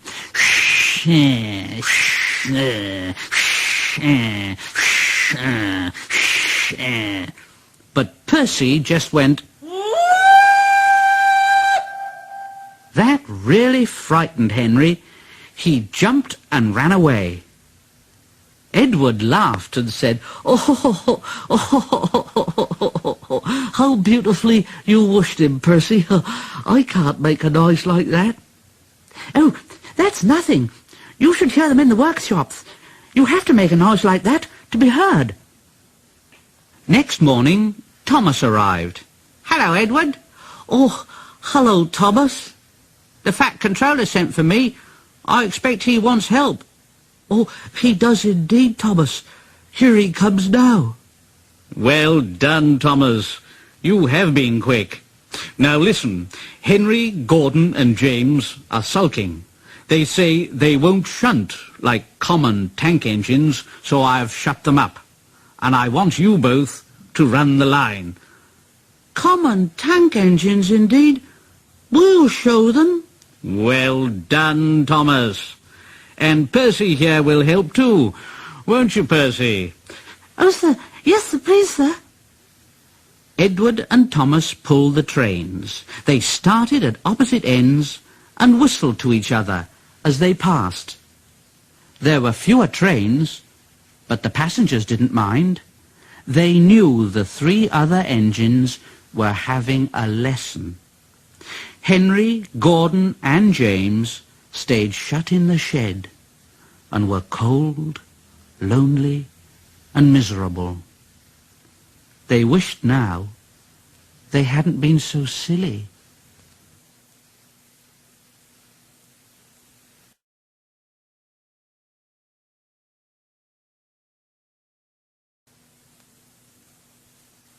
Trouble in the Shed. The Fat Controller sat in his office and listened. The Fat Controller frowned and said, "Oh, what a nuisance passengers are. How can I possibly work with all this noise? Oh dear, oh dear, oh dear, oh dear." "Yes, what is it?" It was the station master, looking very worried. There's trouble in the shed, sir. Henry is sulking. There is no train, and the passengers are saying that this is a bad railway. Indeed, really? We cannot allow that. Now, will you quieten the passengers, please, and I will go and speak to Henry."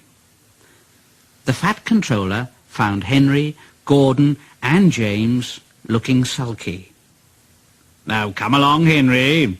It's time your train was ready." But Henry wouldn't answer. It was Gordon who said, Henry's not going, so there, and neither are James or I. We won't shunt like common tank engines. We're important tender engines, if you don't mind. You fetch our coaches for us, and we'll pull them. But we won't shunt. Tender engines don't shunt. So there." And all three engines let off steam in a cheeky way. And the Fat Controller said, "Oh, indeed. Engines on my railway do as they're told. I'll go and find Edward." Edward was shunting. "I say, Edward, leave those tracks, will you please? I want you to push coaches for me in the yard." "Oh, thank you, sir. That will be a nice change." "That's a good engine. Off you go then." So Edward found coaches for the three engines, and that day the trains ran as usual. But when the Fat Controller came next morning, Edward looked unhappy. Gordon came past, clanking and hissing very rudely.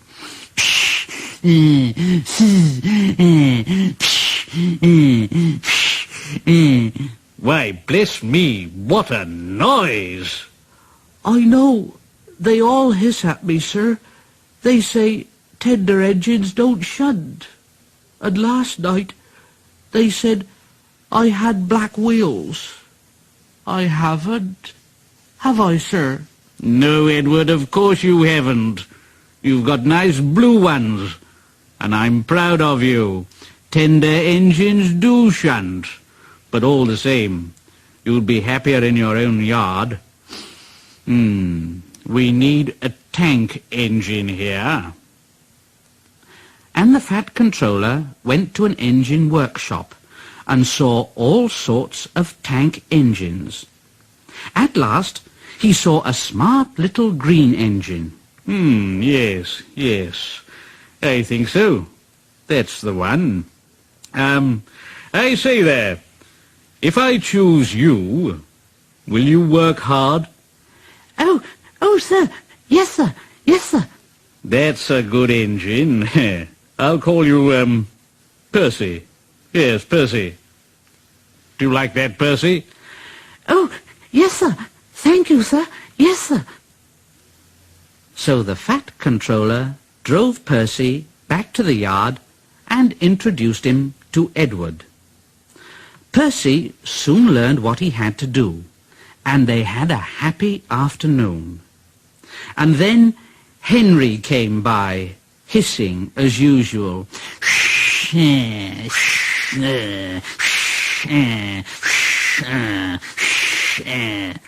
But Percy just went.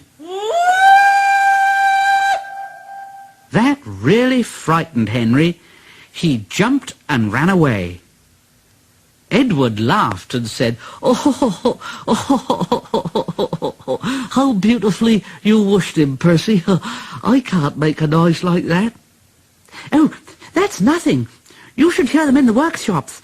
You have to make a noise like that to be heard." Next morning, Thomas arrived. "Hello, Edward."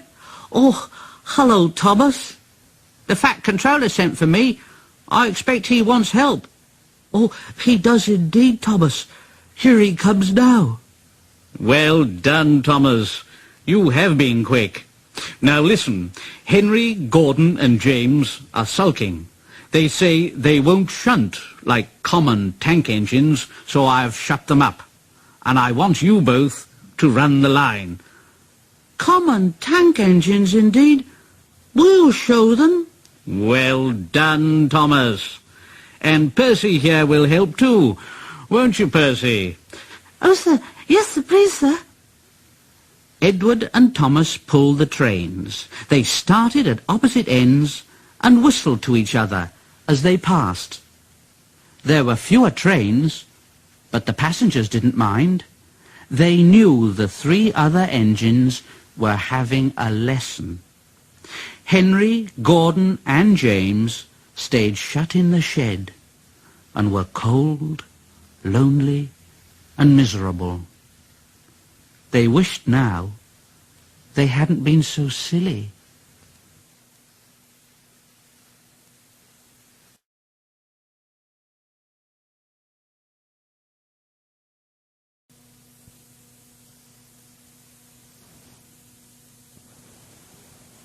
Henry's special coal. Henry was feeling very sorry for himself. He said to James, "You know, James, I suffer dreadfully, and no one cares." James said, "All rubbish, Henry. You don't work hard enough." Henry was bigger than James, but smaller than Gordon. Sometimes he could pull trains very well, but sometimes he had no strength at all. The Fat Controller spoke to him. "You're too expensive, Henry. You've had lots of new parts and new paint too, but they've done you no good. If we can't make you better, well, we must get another engine instead of you. Sorry." This made Henry, his driver, and his fireman very sad. The Fat Controller was waiting when Henry came to the platform. He had taken off his hat and coat and put on overalls. He climbed to the footplate, and Henry started.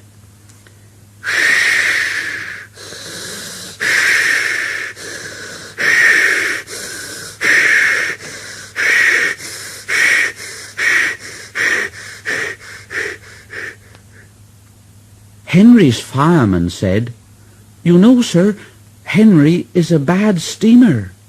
I build up his fire, but it doesn't give enough heat." Henry tried very hard, but it was no good. He had not enough steam, and they stopped outside Edward's station. Henry was very upset. He said, "Oh, show, I shall have to go away."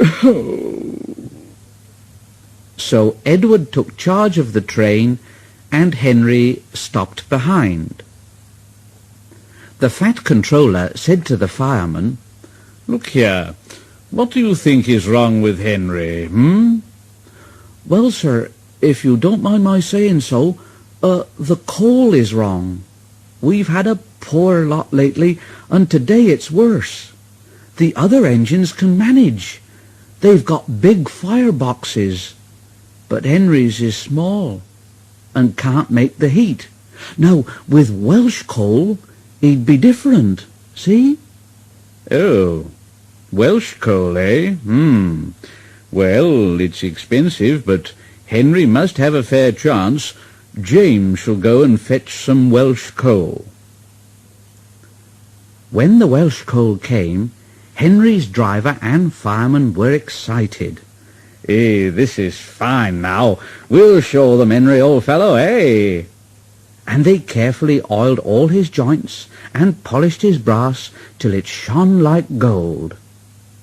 Henry's fire had already been lit, so the fireman made it carefully. He put large lumps of coal like a wall round the outside. Then he covered the glowing middle part with smaller lumps. Henry said, "Hey, you're spoiling my fire." "No, we're not, Henry. You wait and see. We'll have a roaring fire just when we want it."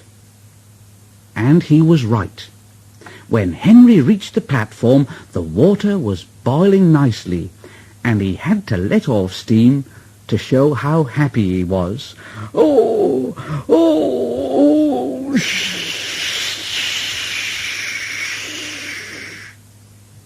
He made such a noise that the fat controller came out to see him. "Hello, Henry. How are you, Oh, I feel fine, thank you, sir. Fine, oh, fine." "Well done, Henry. Have you got a good fire, driver?" "Never better, sir, and plenty of steam." "Good. Well, no record breaking now, and don't push Henry too hard." "Bless you, sir. Henry don't need any pushing.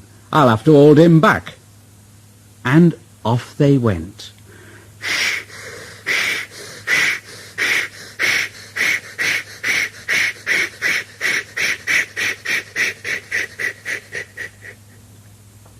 Henry had a lovely day. He had never felt so well in all his life. He wanted to go fast, but his driver wouldn't let him. "Steady, old fella. Steady now, Henry. There's plenty of time." They arrived early at the junction, and not long afterwards Thomas came puffing in. Henry said, "Hello, lazy bones. Where have you been? I can't wait for dawdling tank engines like you. Goodbye."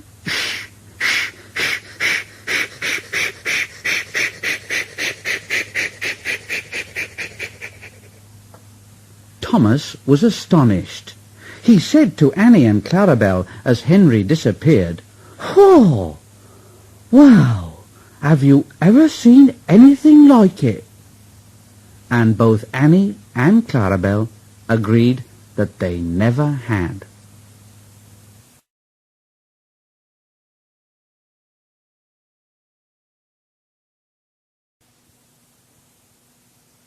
The Flying Kipper. Lots of ships use the harbour at the big station by the sea. The passenger ships have spotless paint and shining brass. Other ships though smaller and dirtier, are important too. They take coal, machinery, and other things abroad and bring back meat, timber, and things we need. Fishing boats also come there. They unload their fish on the quay. Some of it is sent to shops in the town, and some goes in a special train to other places far away. The railwaymen call this train the Flying Kipper. One winter evening, Henry's driver said, "Well, we'll be out early tomorrow, Henry. We've got to take the Flying Kipper. Now, don't tell Gordon, but I think that if we pull the Kipper nicely, the fat controller will let us pull the express." Henry was very excited. "Oh, I say, oh, shh, hurrah, shh, hurrah, shh, that will be lovely." He was ready at 5 o'clock. There was snow and frost. Men hustled and shouted, loading the vans with crates of fish. The last door banged. The guard showed his green lamp, and Henry started off. But his wheels slipped on the icy rails.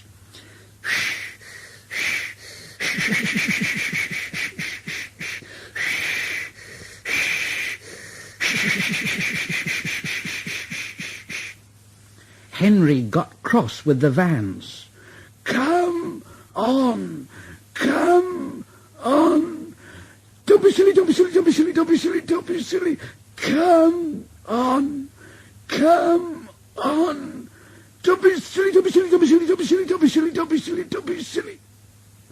The vans shuddered and groaned. Bull, bull, bull, bull, bull, bull, bull, bull. All right, all right, all right, all right, all right, all right, all right, all right. Shh, shh, shh, shh, shh, shh. That is better, that is better, that is better, that is better, that is better, that is better. And the train began to gather speed. Thick clouds of smoke and steam poured from Henry's funnel into the cold air, and when his fireman put on more coal, the fire's light shone brightly on the snow around.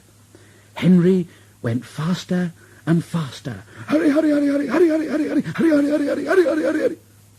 They whooshed under bridges and clattered through stations, green signal lights showing as they passed.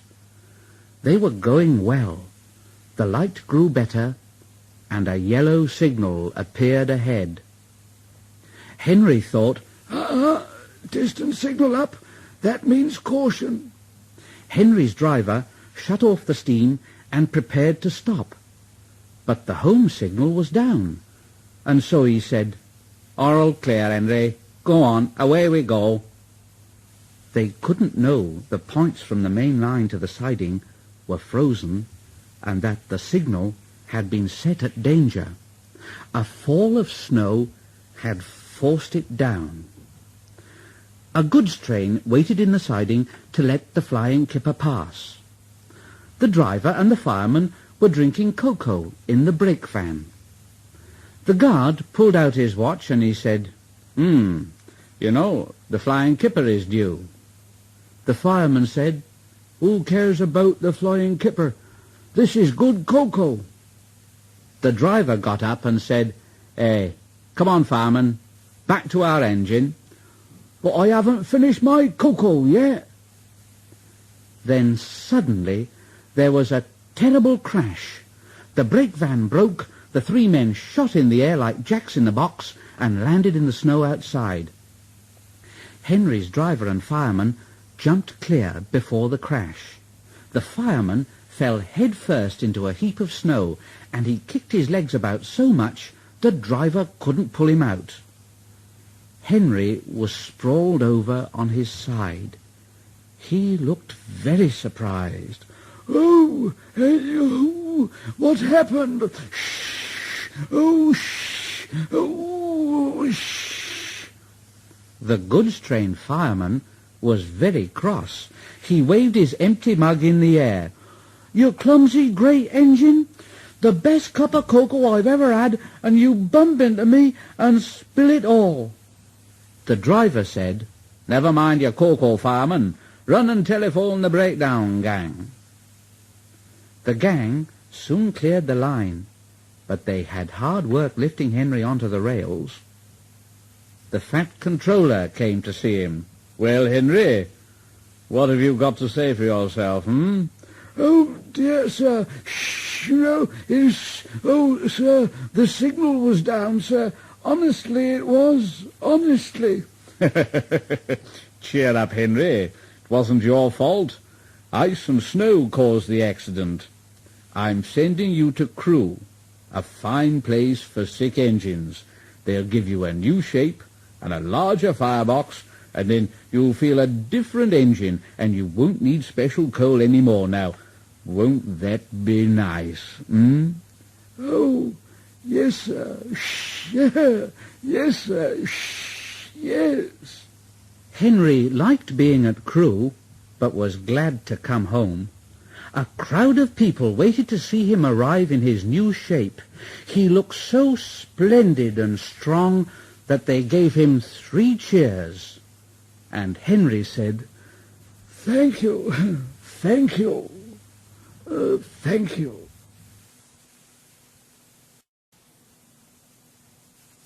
Gordon's whistle. Gordon was cross, very cross.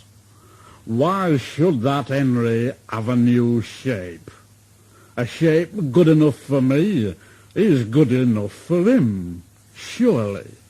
He goes gallivanting off to Crewe, leaving us to do his work. Oh, it's disgraceful, it really is. It's disgraceful. It's not good enough. And there's another thing. Henry whistles too much.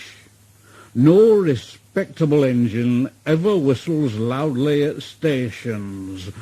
It's not that it's wrong to whistle at stations, but we just don't do it. We just don't do it. Poor Henry didn't feel happy any more.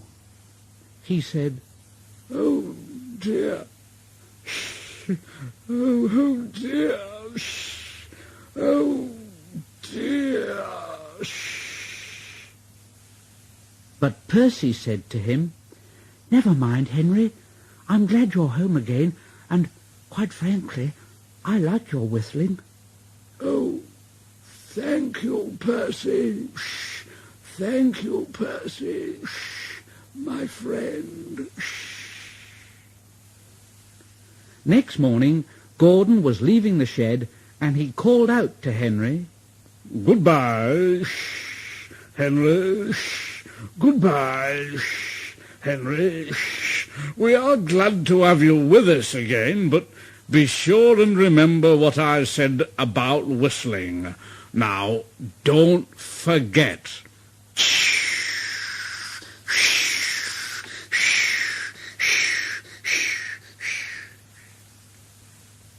Later on, Henry took a slow train and presently stopped at Edward's station. Edward said, "Oh, hello, Henry. You look splendid. I was pleased to hear your happy whistle yesterday." "Oh, thank you, Edward. Thank you. Thank you. Can you hear something?" Edward listened, and far away, but getting louder and louder, was the sound of an engine's whistle.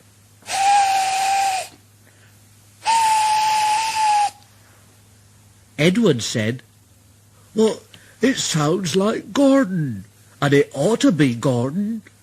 But Gordon never whistles like that." It was Gordon. He came rushing down the hill at a tremendous rate. He didn't look at Henry, and he didn't look at Edward. He was purple in the boiler, and whistling fit to burst.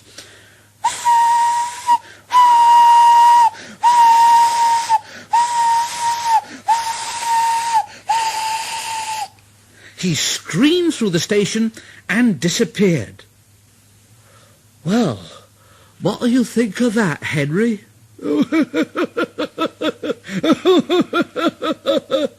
"It isn't wrong to whistle, you see, but we just don't do it, eh?" And Henry told Edward what Gordon had said. Meanwhile, Gordon screeched along the line. People came out of their houses. Sirens started. 5 fire brigades got ready to go out. Horses upset their carts, and old ladies dropped their parcels. At the big station, the noise was awful. Gordon went on whistling and whistling and whistling.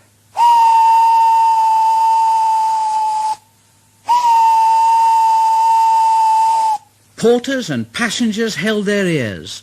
The fat controller held his ears too. He gave a lot of orders, but no one could hear them, and Gordon went on whistling. At last, the fat controller clambered into Gordon's cab. "Oh, take him away! Take him away! And stop that noise! Oh, dear! Oh, dear!" Poor Gordon! He couldn't stop whistling, and he puffed sadly away. He whistled as he crossed the points. He whistled on the siding. He was still whistling as the last deafened passenger left the station. 2 fitters came and climbed up onto Gordon, and with a hammer they knocked his whistle valve back into place. And there was silence. Gordon slunk into the shed. He was glad it was empty. The others came in later, and Henry said quietly, and to no one in particular, "It isn't wrong, you know, but we just don't do it." No one mentioned whistles. Percy and the Trousers.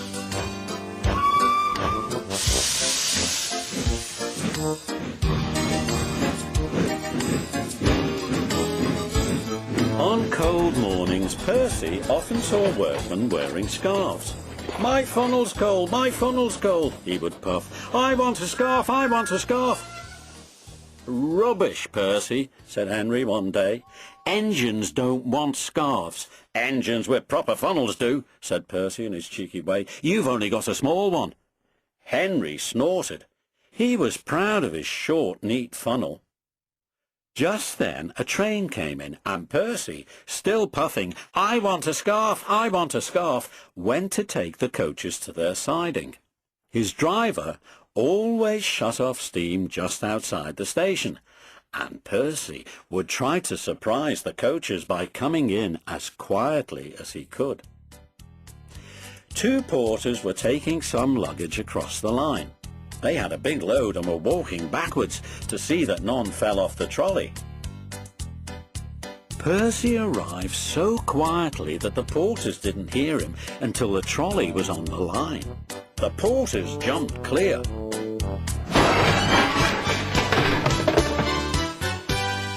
The trolley disappeared with a crunch.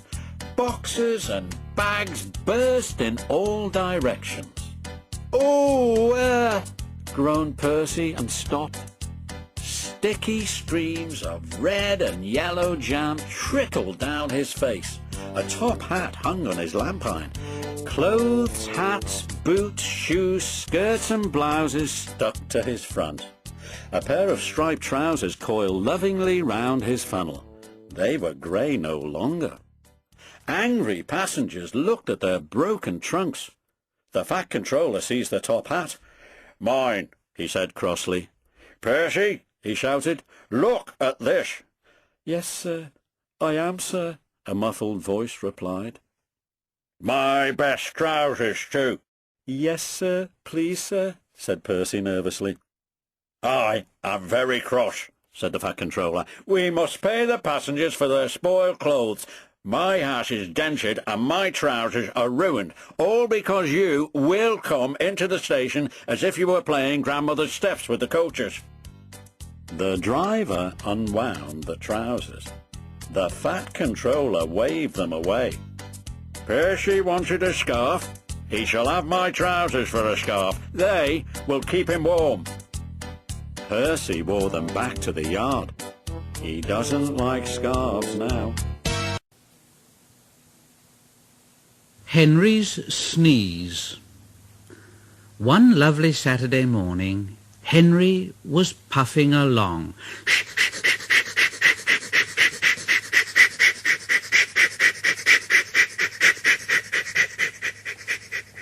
The sun shone, the fields were green, the birds sang. Henry had plenty of steam in his boiler, and he was feeling happy. I feel so well, I feel so well, I feel so well, I feel so well. Just ahead, Henry saw some boys on a bridge, and he thought he would whistle to them and say, "Hello." Hello, boys! Hello! Hello, boys! Hello, Ooh! Ooh! Ooh! That hurt! Yes, it did hurt, for the boys didn't wave back at Henry and say hello. No, they dropped stones on him instead. They were silly, stupid boys who thought it would be fun to drop stones down his funnel. Some of the stones hit Henry's boiler and spoiled his paint, and one hit the fireman on the head as he was shoveling coal, and others broke the carriage windows. Henry was very upset. Oh, it's a shame! It's a shame! It's a shame! It's a shame! The coaches were upset too.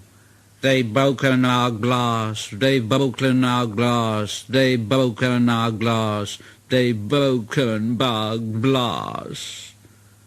The driver opened the first aid box, bandaged the fireman's head, and planned what he was going to do.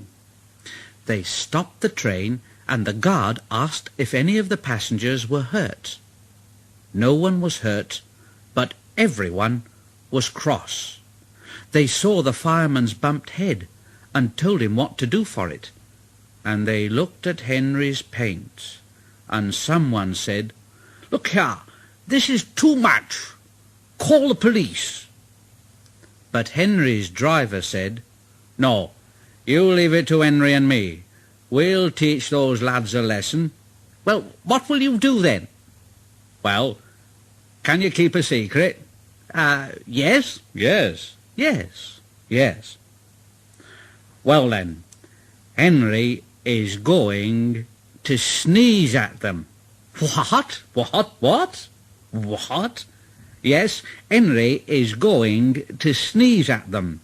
Look, Henry draws air in through his fire and puffs it out with smoke and steam. Well, when he puffs hard, the air blows ashes from his fire into the smoke box, and these ashes sometimes prevent him puffing properly.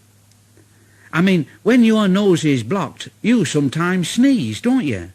Well, if Henry's smoke box is blocked, I can make air and steam blow the ashes through his funnel.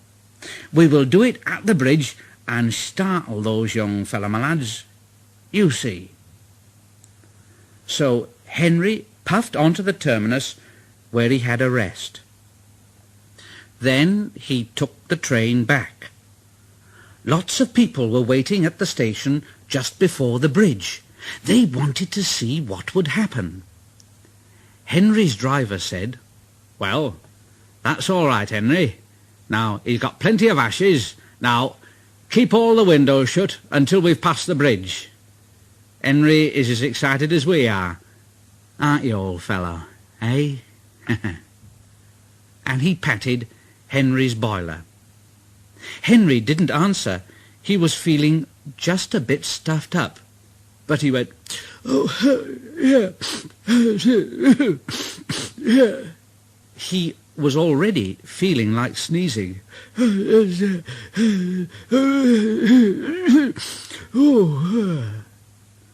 guard waved his flag and blew his whistle. And they were off.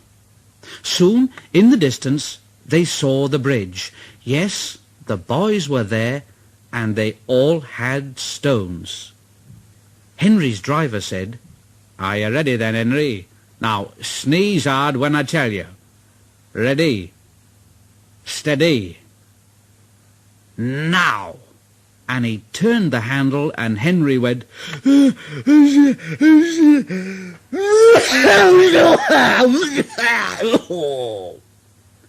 Smoke and steam and ashes spouted from his funnel. They went all over the bridge and all over the boys, who ran away smothered in soot and cinders. Henry's driver couldn't stop laughing. Well done, Henry. They won't drop stones on engines again. Oh dear, your coat is all black, but, well, we'll rub you down and paint your scratches out, and you'll be as good as new tomorrow. Henry has never again sneezed under a bridge. The Fat Controller doesn't like it. His smoke box is always cleaned in the yard while he's resting. He has now gone under more bridges than he can count, but from that day to this, there have been no more boys with stones.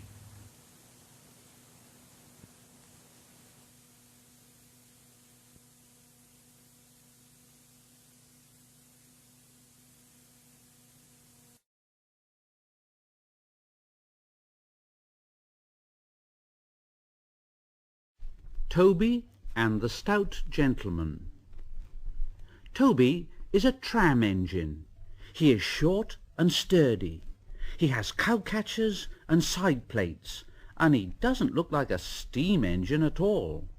He takes trucks from farms and factories to the main line, and the big engines take them to London and elsewhere. His tram line runs along roads and through fields and villages. Toby rings his bell cheerfully to everyone he meets.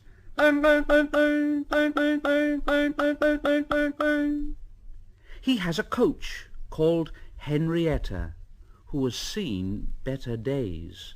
She complains because she has few passengers. Toby is attached to Henrietta and always takes her with him, as he says, "Well, you never know. She might come in useful one day." But Henrietta is never very happy. "It's not fair. It's not fair at all. Just look at all those buses full of passengers, and I've got none. I remember the day when I used to be full of passengers, and have 9 trucks following behind me, but now there are only 3 or 4. Yes, it was sad, because now the farms and factories sent their goods mostly by lorry. Toby is always careful on the road. The cars, buses and lorries often have accidents. Toby hasn't had an accident for years, but the buses are crowded, and Henrietta is empty. It puzzles Toby. "I can't understand it.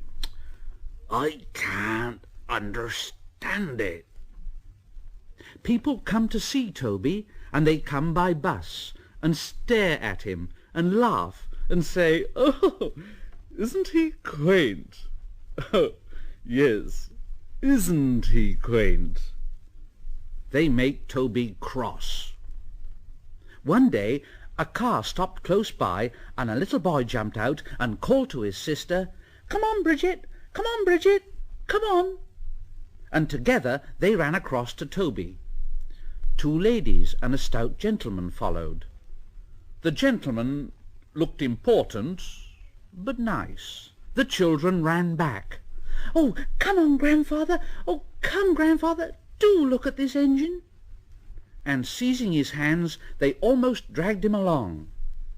The stout gentleman said, "Well, well, well, well, that's a tram engine, Stephen, a tram engine." "Oh, may we go in it, grandfather? Oh, please, may we go in, please?" "Oh, very well, all right." And the stout gentleman and his family went for a ride to the junction. There they waited for Toby to take them back to their car, and the stout gentleman said to Toby, "By the way, what is your name, "Oh, Toby, sir." "Oh, Toby, is it? Well, thank you, Toby. Thank you very much for a very nice ride." "Thank you, sir. Thank you very much indeed, sir." And Toby said to himself, "Now, this gentleman is a gentleman who knows how to speak to engines." The children came every day for a fortnight. Sometimes they rode with the guard, sometimes in empty trucks, and on the last day of all, the driver invited them into his cab. All were sorry when they had to go away. Stephen and Bridget said, thank you very much indeed," to Toby, his driver, his fireman, and the guard. The stout gentleman gave them all a present, and Toby said, "Oh, thank you very much. Thank you very much indeed. Yes. Don't forget, come again soon." "Oh, we will, we will. Goodbye, goodbye." "Goodbye." And they waved until Toby was out of sight. The months passed. Toby had very few trucks and fewer passengers, and Toby's driver said to him, "Well, this is our last day, Toby. The manager says we must close tomorrow." And Toby puffed very sadly to his shed. "Oh, dear. Oh, dear. Oh, dear." And he went off unhappily to sleep. Next morning the shed doors were flung open, and Toby woke with a start to see his fireman dancing a jig outside. The driver was very excited and waving a piece of paper. "Wake up, Toby, me boy! Wake up and listen to this. It's a letter from the stout gentleman." Toby listened, but I mustn't tell you any more, or I will spoil the next story.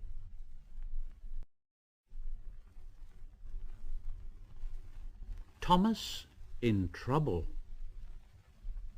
There is a line to a quarry at the end of Thomas's branch. It goes for some distance along the road. Thomas was always very careful here. One morning there was no one on the road, but a large policeman was sitting on the grass close to the line. He was shaking a stone from his boot. Thomas liked policemen. He had been a great friend of the constable who used to live in the village, but had just retired. Thomas expected that the new constable would be friendly too, and he called out to him, "Good morning, good morning, good morning." The policeman jumped and dropped his boot. He scrambled up and hopped round on one leg till he was facing Thomas. Thomas was sorry to see that he didn't look friendly at all. He was red in the face and very cross, and he was wobbling about, trying to keep his balance. And he said to Thomas, "It's disgraceful. It's disgraceful. That's what it is. I didn't sleep a wink last night, it was so quiet, and now a blinking engine comes whistling suddenly right behind me. My first day in the country too. Wish I'd never been transferred." And he picked up his boot and hopped over to Thomas. Thomas said, "Well, I'm very sorry, sir. I only said good morning." The policeman grunted, and leaning against Thomas's buffer, he put his boot on. And then he drew himself up and pointed to Thomas. "Aha! Aha! Where's your cow-catcher then, eh? Where's your cow-catcher, huh?" "Oh, please, sir, I don't catch cows, sir." "Don't you try to be funny with me, young fella, me lad. Now, let's see." And he took out his notebook, and he looked at Thomas's wheels. "Aha! Aha! No side plates either. No side plates and no cow-catcher. Engines going on public roads must have their wheels covered and a cow-catcher in front. And you haven't. Ha ha! And so you are dangerous to the public. So there." Thomas's driver said, "Oh, look, that's rubbish, Constable. We've been along here hundreds of times and never had an accident." "Oh, have you? Then that makes it worse, don't it? I'll just have to make a note of that. A regular lawbreaker. That's what you are. A regular lawbreaker. I shall report this." Thomas puffed slowly away.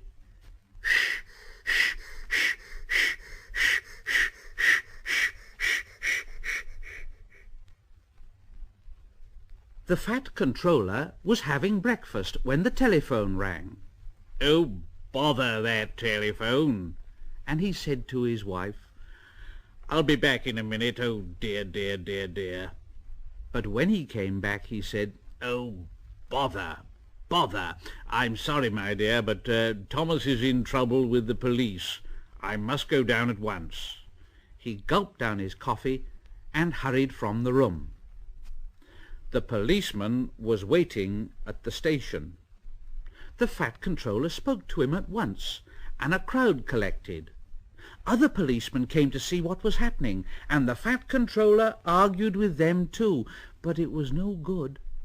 The policeman said that the law is the law, and that's that and all about it. The fat controller felt exhausted.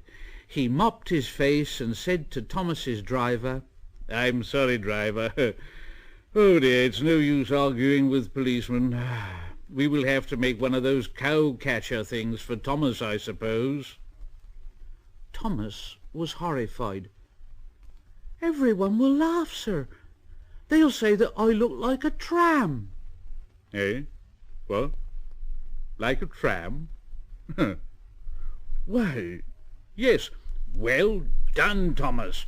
Why didn't I think of that before? We want a tram engine. Now, when I was on my holiday, I met a nice little engine called Toby. Now, he hasn't enough work to do and needs a change. I'll write to his controller at once." A few days later, Toby arrived, and the fat controller said to him, "Well done, Toby. That's a good engine. I see you've brought Henrietta with you." "Oh, you don't mind, sir, do you? But the station master wanted to use her as a hen house, and that would never do, sir, would it?" "Oh, no, indeed it wouldn't. We couldn't allow that." Toby made the trucks behave even better than Thomas did. At first Thomas was jealous, but he was so pleased when Toby rang his bell and made the policeman jump that they have been firm friends ever since.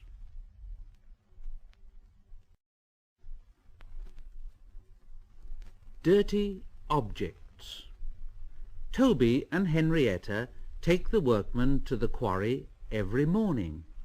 At the junction they often meet James.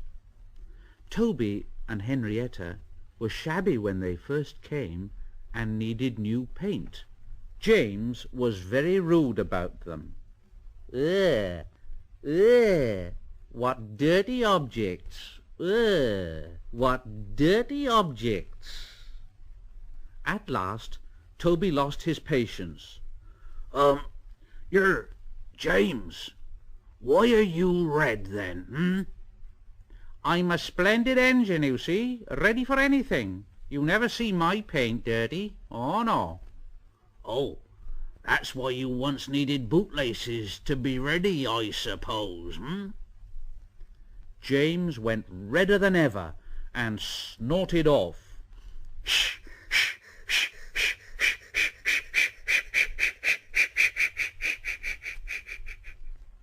At the end of the line, James left his coaches and got ready for his next train. It was a slow goods, stopping at every station to pick up and set down trucks. James hated slow goods trains.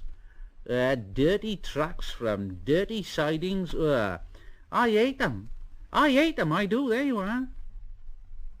Starting with only a few trucks, he picked up more and more trucks at each station till he had a long train. At first the trucks behaved well, but James bumped them so crossly that they determined to pay him out. Presently, rumbling over the viaduct, they approached the top of Gordon's Hill. Heavy goods trains halt here to pin down their brakes. James had had an accident with trucks before, and should have remembered this.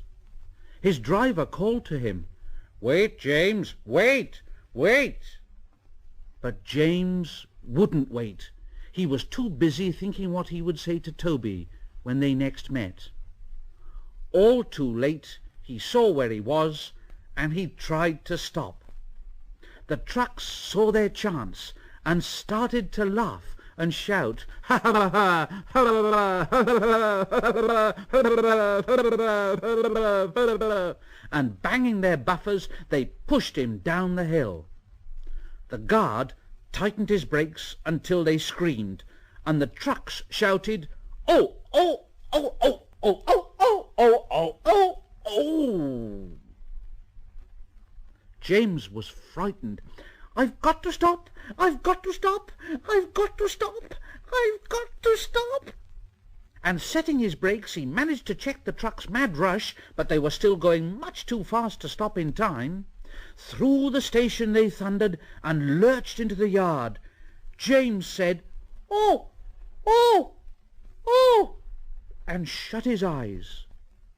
There was a bursting crash, and something sticky splashed all over him. He had run into 2 tar wagons and was black from smoke box to cab. James was more dirty than hurt, but the tar wagons and some of the trucks were all to pieces. The breakdown train was in the yard, and they soon tidied up the mess. Toby and Percy were sent to help, and came as quickly as they could. And Toby said to Percy, Look here, Percy. Whatever is that dirty object there? Any idea? "Oh, that's James, Toby. Didn't you know?" No, it's James's shape, all right. But James is a splendid red engine, and you never see his paint dirty, do you? Never James dirty, eh?" James shut his eyes and pretended he hadn't heard. They cleared away the unhurt trucks and helped James home. The fat controller was there to meet them. "Well done, Percy. Well done, Toby.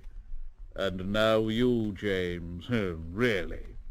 Fancy letting your trucks run away like that. I'm surprised. You're not fit to be seen. You must be cleaned at once. And Toby shall have a coat of paint. Chocolate and blue, I think." "Oh, thank you, sir. And please, sir, Can Henrietta have a coat of paint too? Certainly, Toby, certainly. She shall be brown, like Annie and Clarabel. Oh, thank you, sir. She will be pleased. And Toby ran home happily to tell her the news.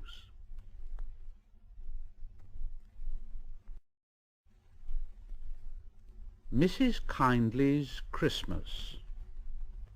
It was nearly Christmas. Annie and Clarabel were packed full of people and parcels. Thomas was having very hard work pulling them. Come on, come on. Come on, come on. The coaches grumbled and were feeling so full. We're feeling so full. We're feeling so full. We're feeling so full. Thomas looked at the hill ahead. Can I do it? Can I do it? Can I do it? Can I do it? Suddenly he saw a handkerchief waving from a cottage window. He felt better at once.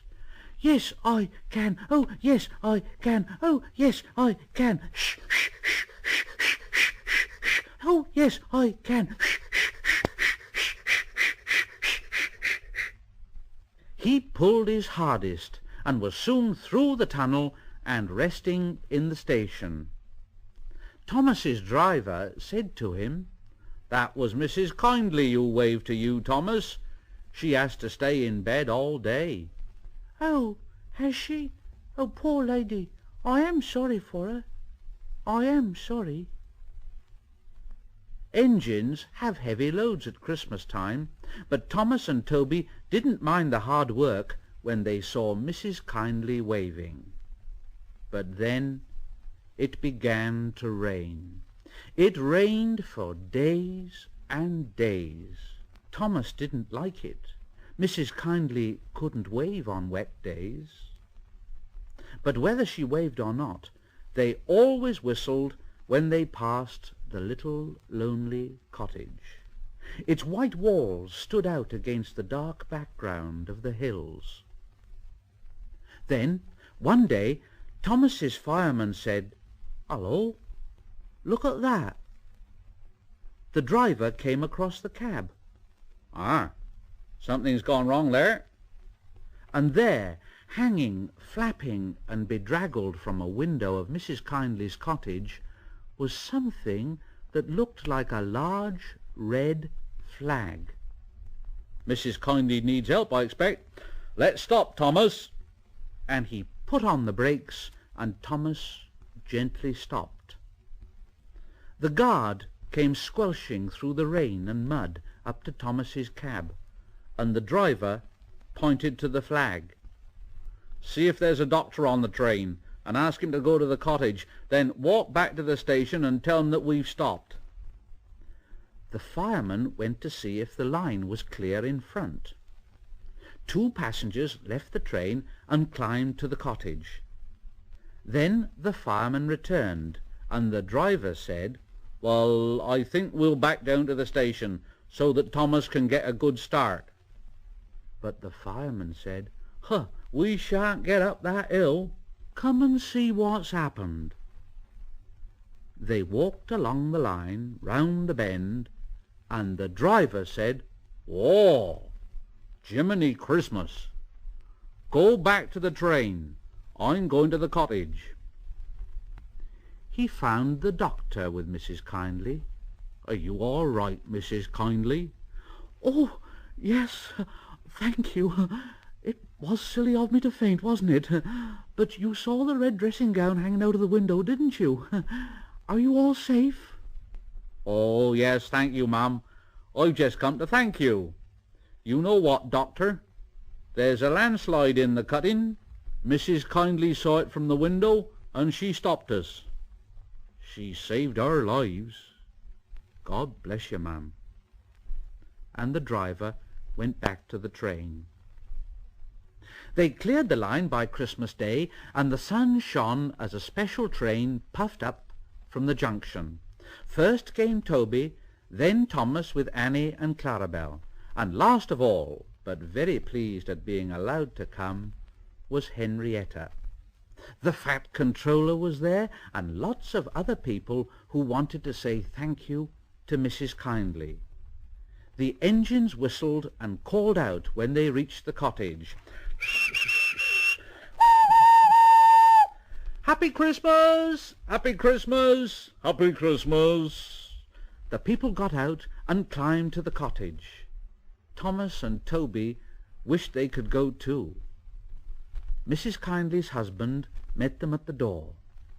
The fat controller, Thomas's driver, fireman and guard went upstairs to give her some presents. Mrs. Kyndley was very pleased.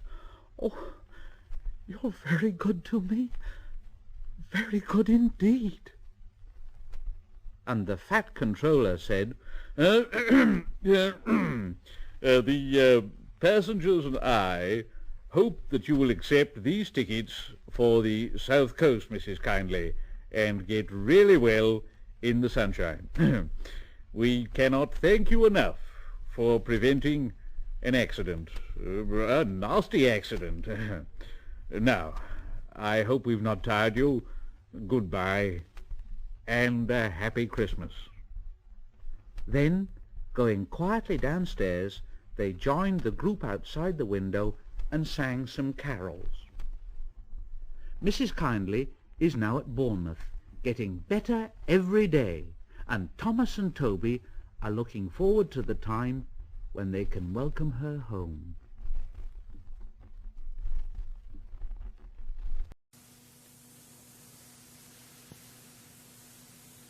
Off the rails. Gordon was resting in a siding when Henry came by and said, "Hello, fat face! Hello, fat face!" Gordon was furious. What cheek! What cheek! That Henry is too big for his wheels. Fancy speaking to me like that. To me, who has never had an accident. Never, ever had an accident. Percy was a bit puzzled. "Oh, but Gordon, aren't jammed whistles and burnt safety valves accidents?" No, indeed, they are not accidents. Not accidents. They're just high spirits. I mean, it might happen to any engine. But to come off the rails, well, I ask you, is it right? Is it decent, A few days later, it was Henry's turn to take the express. Gordon watched him getting ready. Better be careful, Henry. You're not pulling the Flying Kipper now, you know. Mind you keep to the rails today, won't you, Fat face! Fat face! Fat face! Fat face! And Henry went on his way. But Gordon didn't care. He yawned and went off to sleep.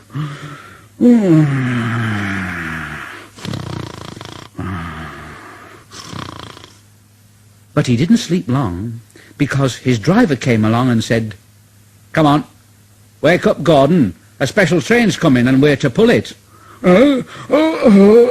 Special train? Is it coaches or trucks? It's trucks. Oh, trucks. I don't like trucks. They lit Gordon's fire and oiled him ready for the run. The fire was sulky and wouldn't burn, but they couldn't wait, so Edward pushed him onto the turntable to get him facing the right way. Gordon grumbled like anything. "I won't go, I won't go, I won't go." Edward said, "Don't be silly, don't be silly, don't be silly." Gordon tried hard, but he couldn't stop himself being moved. At last he was on the turntable. Edward was uncoupled and backed away, and Gordon's driver and fireman jumped down to turn him round. The movement had shaken Gordon's fire. It was now burning nicely and making steam. But Gordon was cross and didn't care what he did. He waited till the table was halfway round, and he said, I'll show 'em. I'll show 'em. And he moved slowly forward. He only meant to go a little way, just far enough to jam the table and stop it turning as he'd done once before. But he couldn't stop himself, and he crashed through the side of the turntable and then through some wooden railings, and he slipped and slithered down a bank into a ditch. His wheels churned around in the mud. My wheels are spinning. I can't get out. I can't get out. Oh, please get me out. Please get me out. But his driver and fireman said, No, not a hope, not a hope. You're stuck, you silly great engine, you silly great engine. Don't you understand that? Don't you understand that, They telephoned the Fat Controller, who said, Yes, yes, yes. Oh, so Gordon didn't want to take the special and ran into a ditch. Oh, yes. What's that you say? The special's waiting? Well, tell Edward to take it, please. Yes. Gordon? Oh, leave him where he is. We haven't got time to bother about him now. A family of frogs croaked at Gordon as he lay in the mud. Gordon, Gordon, Gordon, Gordon, Gordon, Gordon. On the other side of the ditch, some little boys shouted out, "Cool, doesn't he look silly? They'll never get him out." And they began to sing, "Silly old Gordon fell in a ditch, fell in a ditch, fell in a ditch. Silly old Gordon fell in a ditch all on a Monday morning. Ha ha ha ha." Then the school bell rang, and they chased off down the road. Gordon was in a mess, and he said, "Ooh!"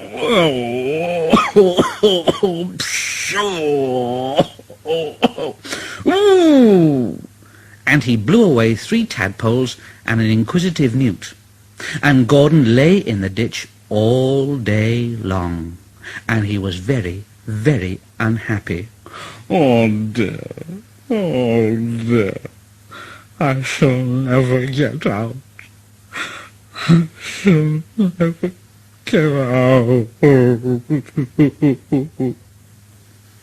But that evening they brought floodlights. Then, with powerful jacks, they lifted Gordon and made a road of sleepers under his wheels to keep him from the mud. Strong wire ropes were fastened to his back, and James and Henry, pulling hard, at last managed to bring him to the rails. Late that night, Gordon crawled home, a sadder and a wiser engine.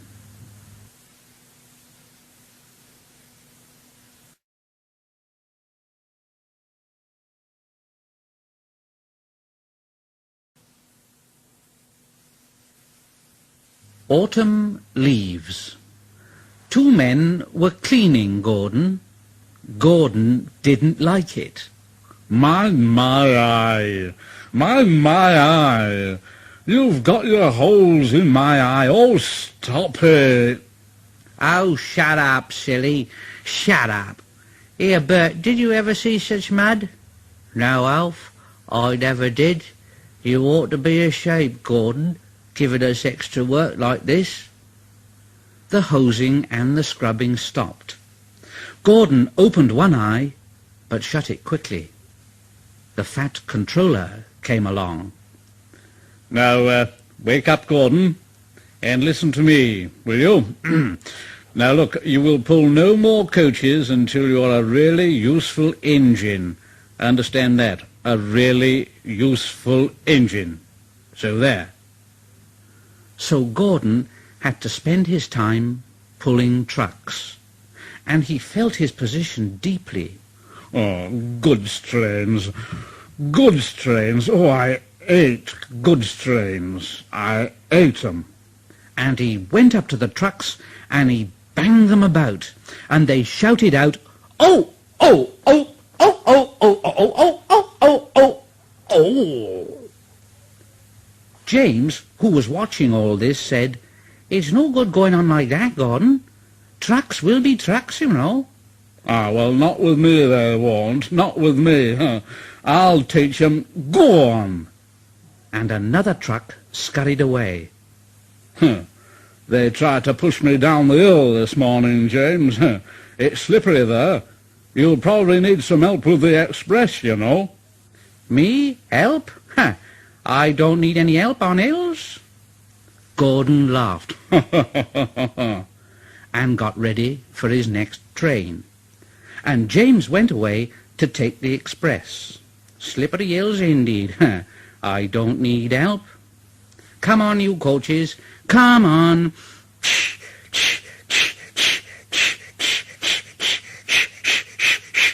The coaches grumbled, all in good time, bawled in good time, bawled in good time, bawled in good time. The train was soon running nicely, but a distant signal checked them close to Gordon's Hill. Gordon's Hill used to be bleak and bare. Strong winds from the sea made it hard to climb. Trees were planted to give shelter, and in summer the trains run through a leafy avenue. Now autumn had come, and dead leaves fell. The wind usually puffed them away, but today rain made them heavy, and they didn't move. The home signal showed clear, and James began to go faster. He started to climb the hill.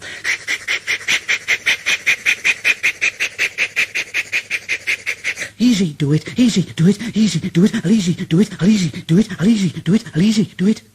Halfway up, he was not so sure. I must do it, I must do it, I must do it, I must do it, I must do it. But try as he would, his wheels slipped on the leaves, and he couldn't pull the train at all. What's the matter? What's the matter? What's the matter? Matter, matter, matter, matter, matter, matter, matter, matter. What's the matter? What's the matter, matter, matter, matter, matter, matter, matter, matter, matter? James's driver tried to calm him. Steady, old boy, steady. The train slowly stopped, for although James's wheels were turning forwards, the whole train started slipping down the hill. James shouted, "Help! Help! Help!" James's driver shut off steam, carefully put on the brakes, and skillfully stopped the train. The guard came along and poked his head into the cab. "Know what? Back to the station and send for a banker." So they brought the train safely down. But Gordon, who had followed with a goods train, saw what had happened. Hello, James. I thought you could climb hills. All James could say was, he hadn't enough steam. Ah, well, James, we live and learn, don't we? We live and learn. Never mind, little James. I'm going to push behind.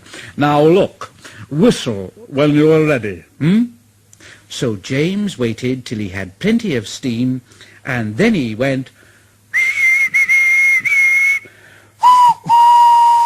Right, pull hard, James, pull hard. We'll do it. Pull hard. We'll do it. We'll do it. Pull hard. Pull hard. Clouds of smoke and steam towered from the snorting engines as they struggled up the hill. We can do it. We will do it. We can do it. We will do it. We can do it. We will do it. The greasy rails sometimes made Gordon's wheels slip, but he never gave up, and presently they reached the top. We've done it. We've done it. We've done it. We've done it. All right, James. Well, goodbye. Goodbye, Gordon, and thank you very much indeed. Gordon watched the coaches wistfully till they were out of sight. Then slowly he trundled back to his waiting trucks.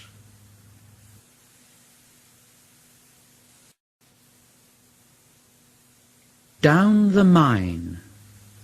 One day Thomas was at the junction when Gordon shuffled in with some trucks. Thomas said, "Phew, what a funny smell. Can you smell a smell, Annie and Clarabel?" No, I can't smell a smell, Thomas. Oh, no, I can't smell a smell, Thomas. Yes, it's a funny sort of smell, isn't it, Gordon? Well, no one noticed it till you did. It must be yours. It isn't. Annie, Clarabel, do you know what I think it is? It's ditch water. Ditch water? Yes, ditch water. Goodbye. I'm off. Shh, shh, shh, shh, shh, shh. Annie and Clarabel could hardly believe their ears. They kept telling Thomas, "You mustn't be rude. You make us ashamed." "Oh, you mustn't be rude. You make us ashamed." But Thomas didn't care a bit. He just laughed. "Oh, that was funny, that was. That really was funny." He felt very pleased with himself.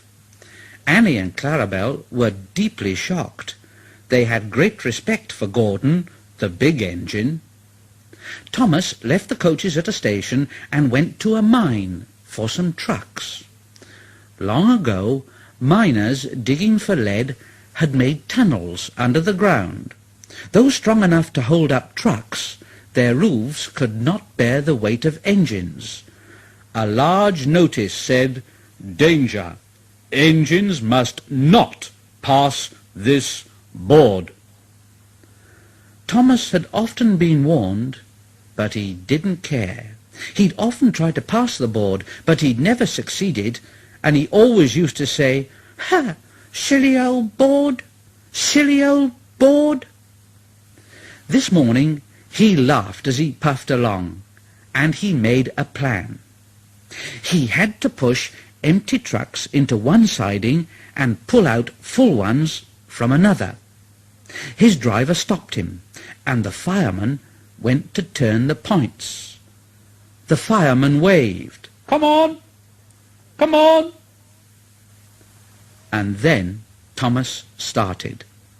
The driver leaned out of the cab to see where they were going, and then Thomas saw his chance. Right now! And bumping the trucks fiercely, he jerked his driver off the footplate. "Hurrah! I've done it! I've done it!" And laughing like anything, Thomas followed the trucks into the siding, past the notice board. But suddenly there was a rumbling and a groaning, and the rails quivered. The fireman jumped clear just as the ground sank, and the rails sagged and broke, and Thomas dropped right down into the big hole that had suddenly appeared. "Oh, oh dear! Shh, shh! Oh, fire and smoke! Oh, oh, oh! Oh, oh! I'm sunk!" And he was. He could just see out of the hole, but he couldn't move. "Oh, oh dear! Oh, oh dear! Oh, oh, I am a silly little engine, no." Yes, and a very naughty one too, Thomas. I saw you. It was the fat controller. "Oh, please, sir, get me up, sir, and I won't be naughty again." Well, I'm not so sure about that. We can't lift you out with the crane. The ground's not firm enough now. Let me see. I wonder if Gordon could pull you out. "Oh, Gordon, yes, sir. Oh." Thomas didn't want to meet Gordon just yet. When Gordon heard what had happened, he started to laugh.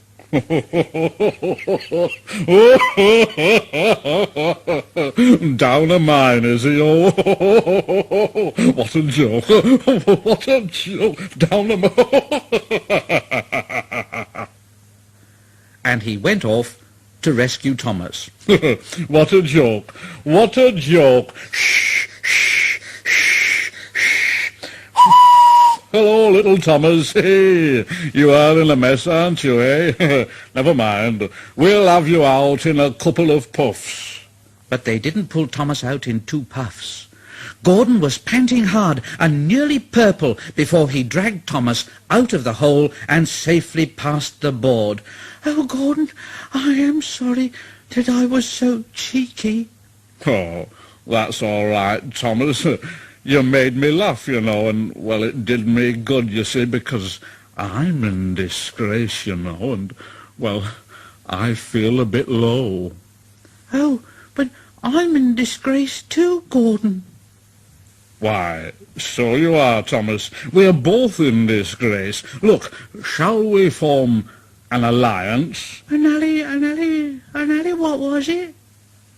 An alliance, Thomas. United we stand, together we fall. You help me, and I help you. How about that? Oh, right you are, Gordon. Good. That's settled, then. And buffer to buffer, the Allies puffed home.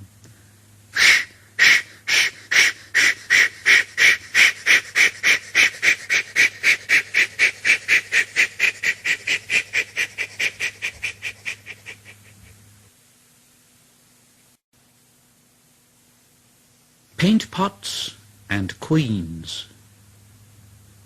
The stations on the line were being painted. The engines were surprised. They asked the painters why the stations were being painted. "Well, because the Queenie's coming, so there." The engines in the shed were excited and wondered who would pull the royal train. Edward knew it wouldn't be him. "Well, I'm too old to pull important trains." Gordon knew it wouldn't be him. Well, I'm in disgrace. The fat controller would never choose me. But James, the red engine, was confident. "Well, he'll choose me, of course. There's no doubt about it. No doubt about it at all." But Henry couldn't agree. "Choose you? Choose you? You can't climb hills. He will ask me to pull it, and I'll have a new coat of paint. You wait and see." The days passed, and Henry puffed about proudly, quite sure that he would be the royal engine. One day, when it rained, Henry's driver and fireman stretched a tarpaulin from the cab to the tender to keep themselves dry. Henry puffed into the big station.